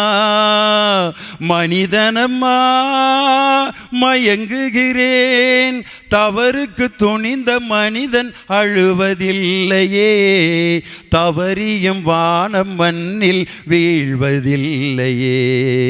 நல்லவர்க்கெல்லாம் சாட்சிகள் உண்டு, ரெண்டு மனசாட்சி, அது தெய்வத்தின் காட்சி அம்மா. நம்பிக்கை வைத்தே கல்லையும் பார்த்தால் தெய்வத்தின் காட்சி அம்மா, அதுதான் உள்ளத்தின் காட்சி அம்மா, அதுதான் உன்னைக்கு சாட்சி அம்மா. நதி வெள்ளம் காய்ந்து விட்டால் நதி செய்த குற்றம் இல்லை, நதியின் பிழை என்று நறும்புணலின்மை. என்ன அழகான ஒரு தேறுதல் வார்த்தை ராமன் பயன்படுத்துகிறாரு. முடிவுக்கு வாயா, ஆடவரா பெண்டீரா? எந்த இடத்துல இப்போ நான் ஒரே ஒரு கருத்து சொன்னால் போதும். பழைய இலக்கியங்கள் திருக்குறளை எடுத்துக்குங்க. இல்லற வாழ்க்கையை பற்றி திருக்குறள் சொல்லி இருக்கிறது, செய்நன்றி அறிதலை பற்றி சொல்லி இருக்கிறது, நட்பை பற்றி சொல்லி இருக்கிறது, கூடா நட்பை பற்றி சொல்லி இருக்கிறது, அறம் வலியுறுத்தலை பற்றி சொல்லி இருக்கிறது, பேச்சு எப்படி இருக்க வேண்டும் என்று சொல்லி இருக்கிறது, களவு வாழ்க்கையை பற்றி கூட சொல்லி இருக்கிறது திருக்குறள். ஆனால் திருக்குறளில் சகோதர பாசத்திற்கென்று ஒரு அதிகாரம் கூட இல்லை. உன் சகோதரனை எப்படி நேசிக்க வேண்டும் என்று திருக்குறளில் திருவள்ளுவர் ஒரு அதிகாரம் கூட வைக்கல. சிலப்பதிகாரத்தில் கண்ணகியினுடைய மிகப்பெரிய கற்பை இளங்கோவடிகள் காட்டினார், அதில் சகோதர பாசத்திற்கு ஒரு இடத்தை கூட இளங்கோவடிகள் வைக்கவில்லை. தொல்காப்பியத்தில் கூட சகோதர பாசத்திற்கென்று ஒரு செயல் கூட இல்லை. ஆனால் சகோதர பாசத்திற்கென்றே இருக்கக்கூடிய ஒரே காப்பியம் கம்பராமாயணம் என்ற அற்புதமான காப்பியம்தான். ஏன் இந்த சகோதர பாசம் இன்னைக்கு தேவைன்னு நான் சொல்கிறேன். தன்னுடைய கூட பிறந்த தம்பிகளை நேசித்ததுனால ராமன் பெருமை அடையவில்லை. ராமன் பரதனையும் லக்குவணனையும் சத்துருக்கனையும் நேசித்தது ராமனுக்கு பெருமை அல்ல. ஒரு வேடர் குலத்தை சேர்ந்த குகனை, ஒரு அரக்கர் குலத்தை சேர்ந்த வீடனனை, ஒரு குரங்கு இனத்தை சேர்ந்த சுக்கிரீவனை சகோதரர்களாக நண்பர்களாக ஏற்றுக்கொண்டு அவர்களை சகோதரர்களாக ஏற்றுக்கொண்டான்பார். நட்பு உறவாக மாறிய காப்பியம் கம்பராமாயணத்தை தவிர வேற எந்த காப்பியமும் கிடையாது. குகனோடும் ஐவரானோம், குன்றுசூல் மகனோடும் அறுவரானோம், அயனையர் நின்னோடும் எழுவரானோம் சொல்லி 7 பேர் எனக்கு மொத்த தம்பிகடான்னு சொல்லி குகன் என்ற வேடுவனையும் சுக்ரீவன் என்ற குரங்கினத்தையும் விபீடனன் என்ற அரக்கனையும் ஒன்று சேர்த்து அனைவருக்கும் தந்தை என் தந்தைதான், என் தந்தையின் பிள்ளைகள் என்று நண்பர்களை உறவினர்களாக மாற்றுகின்ற ஒரு அற்புதமான கருத்தை கம்பனை தவிர வேற எந்த காப்பியத்திலும் சொல்லப்படவில்லை. இன்னைக்கு காலத்துக்கு அதுதான் ரொம்ப தேவை. உறவுகள் நட்பாக மாற வேண்டும், நட்பு உறவாக மாற வேண்டும். அதுதான் இன்னைக்கு காலத்துக்கு தேவை. சென்னையில் புயல் வீசிய பொழுது ஒரு கர்ப்பிணி பெண்ணை ஒருவன் காப்பாற்றினான். அந்த காப்பாற்றிய பெண் அழகான ஆண் குழந்தையை பெற்றெடுத்தாள். பெற்ற பிறகு அந்த பெண் கேட்கிறாள், என்னை காப்பாற்றியது யார் அப்படின்னா ஒரு இஸ்லாமிய இளைஞனை கூட்டி வருகிறார்கள். அந்த பெண் ஒரு முருக பக்தை, இவ்வளவு பெரிய விபூதியும் குங்குமத்தையும் அணிந்திருக்கிறாள். அந்த பெண் முருகனை எந்த நேரமும் கும்பிட்டு கொண்டிருப்பவள். வருடந்தோறும் பழனிக்கு பங்குனி உத்திரத்திற்கும் தைப்பூசத்திற்கும் சென்று கொண்டிருக்கக்கூடிய ஒரு முருக பக்தை. தன்னுடைய வயிற்றில் இருக்கும் குழந்தையை பெற்றெடுக்க காரணமான அந்த இஸ்லாமிய இளைஞனை பார்த்து உன் பெயர் என்னன்னு கேட்டோன்ன முகமது யூனுஸ் என்று சொல்கிறான். உடனே தான் பெற்ற குழந்தைக்கு முருகனின் பெயரை வைக்க நினைத்த அந்த தாய் தன் குழந்தைக்கு முகமது யூனுஸ் என்று பெயர் வைத்தாள் என்று சொன்னால் நட்பு உறவாக மாறுங்கிறது தான் இந்த சமுதாய மாற்றத்திற்கு மிகப்பெரிய அடித்தளம். அதை கம்பன் காட்டியதைப் போல வேறு யாரும் காட்டுவதில்லை. இயேசு பெருமான் தன்னுடைய சீடர்களை எப்படி கொண்டு வந்தார் பார்த்தீங்களா? கடற்கரைக்கு போகிறார். ராயப்பர்னு ஒருத்தர் மீன் பிடிச்சிட்டு இருக்கார். ராயப்பா, உன் வலைகளை தூக்கி போடு, இனிமேல் நீ மனிதர்களை பிடிப்பவனாவாய், என்னை பின்சல். ஒரு மீனவனை கூட்டிகிட்டு போகிறார். மத்தேயு என்ற ஒரு வரி வசூலிப்பவன் அரண்மனையில் வரி வசூல் செஞ்சுக்கிட்டு கவுண்டரில் உட்காந்துருக்கான். இயேசு போகிறார். வரி வசூல் பண்ணுகிற மத்தேயுவே, என் பின்னால் வா, மக்களின் மனங்களை வசூல் செய்ய வேண்டும், என் பின்னே தொடர்ந்து வா. ஒவ்வொரு சீடனையும் வெவ்வேறு இனத்திலிருந்து இயேசு பெருமான் 12 சீடர்களை உருவாக்கினார். அந்த சீடர்களை சீடர்களாகவே முடிக்கவில்லை இயேசு பெருமான் இறக்கும் பொழுது என்ன செய்கிறார் தெரியுமா? தன் சீடனும் தன் தாயும் நிற்கும் பொழுது தன் சீடனை பார்த்து சொல்கிறார், அருளப்பா, இதோ உன் தாய். தன் தாயை பார்த்து, அம்மா, இதோ உன் மகன். தன் சீடனாகிய நண்பனை தன் தாய்க்கு மகனாக கொடுத்த இயேசு பெருமானைப் போல ராமன் ஒரு வேட்டுவனை, ஒரு அரக்கனை, ஒரு குரங்கினத்தை சேர்ந்தவனை நண்பனாக மட்டும் ஏற்றுக்கொள்ளவில்லை, தன் தந்தையினுடைய பிள்ளைகளாக, தன் தம்பியராக ஏற்றுக்கொண்ட அந்த மாண்புதான் கம்பனை மிக உச்சத்திற்கு கொண்டு சென்றது. பெண் பாத்திரங்களில் கற்பு சிறந்த மிகப்பெரிய கற்புக்கரசிகளை மிகப்பெரிய இலக்கியங்களில் நாம் பார்க்கிறோம். செய்நன்றி அறிதலை மிகப்பெரிய இலக்கியங்களில் பார்க்கிறோம். அன்பு பாசத்தை இல்லற வாழ்க்கையில் எத்தனை இலக்கியங்கள் சொல்லி இருக்கின்றன. ஆனால் நட்பை உறவாக மாற்றி எல்லா இனத்தவரையும் சகோதரர்களாக மதியுங்கள். இந்து, முஸ்லீம், கிறிஸ்தவர்கள் அனைத்து ஜாதியினரும் நம் சகோதரர்கள்தான் என்ற அற்புதமான மாண்பை ஆண் பாத்திரங்கள் மூலமாகத்தான் கம்பர் மிக சிறப்பாக சொல்லி இருக்கிறார் என்று சொல்லி கம்பர் பெரிதும் உயர்த்தி கூறியிருப்பது பெண்டிரை விட ஆடவரையே என்று சொல்லி இனிமேல் நம் நண்பர்களை உறவினர்களாக மாற்றி ஜாதி மதத்திற்கு அப்பாற்பட்ட ஒரு சமுதாயத்தை விரும்பிய கம்பனை போல் நாம் ஒரு புதிய சமுதாயத்தை படைப்போம் என்று சொல்லி இந்த அற்புதமான வாய்ப்பை கொடுத்த கம்பன் கழகத்தின் பொறுப்பாளர்கள் அனைவருக்கும், என் உயிரினும் மேலான காரைக்குடியுடைய ரசிக பெருமக்களுக்கும் என் வாழ்த்துக்களையும் நன்றியையும் சொல்லி உங்களிடமிருந்து விடைபெறுகிறேன். நன்றி, வணக்கம். இந்த தகவல் உங்களுக்கு பிடிச்சிருந்தா லைக் பண்ணுங்க, உங்க ஃப்ரெண்ட்ஸுக்கு ஷேர் பண்ணுங்க, மறக்காம எங்க சேனலுக்கு சப்ஸ்கிரைப் பண்ணுங்க.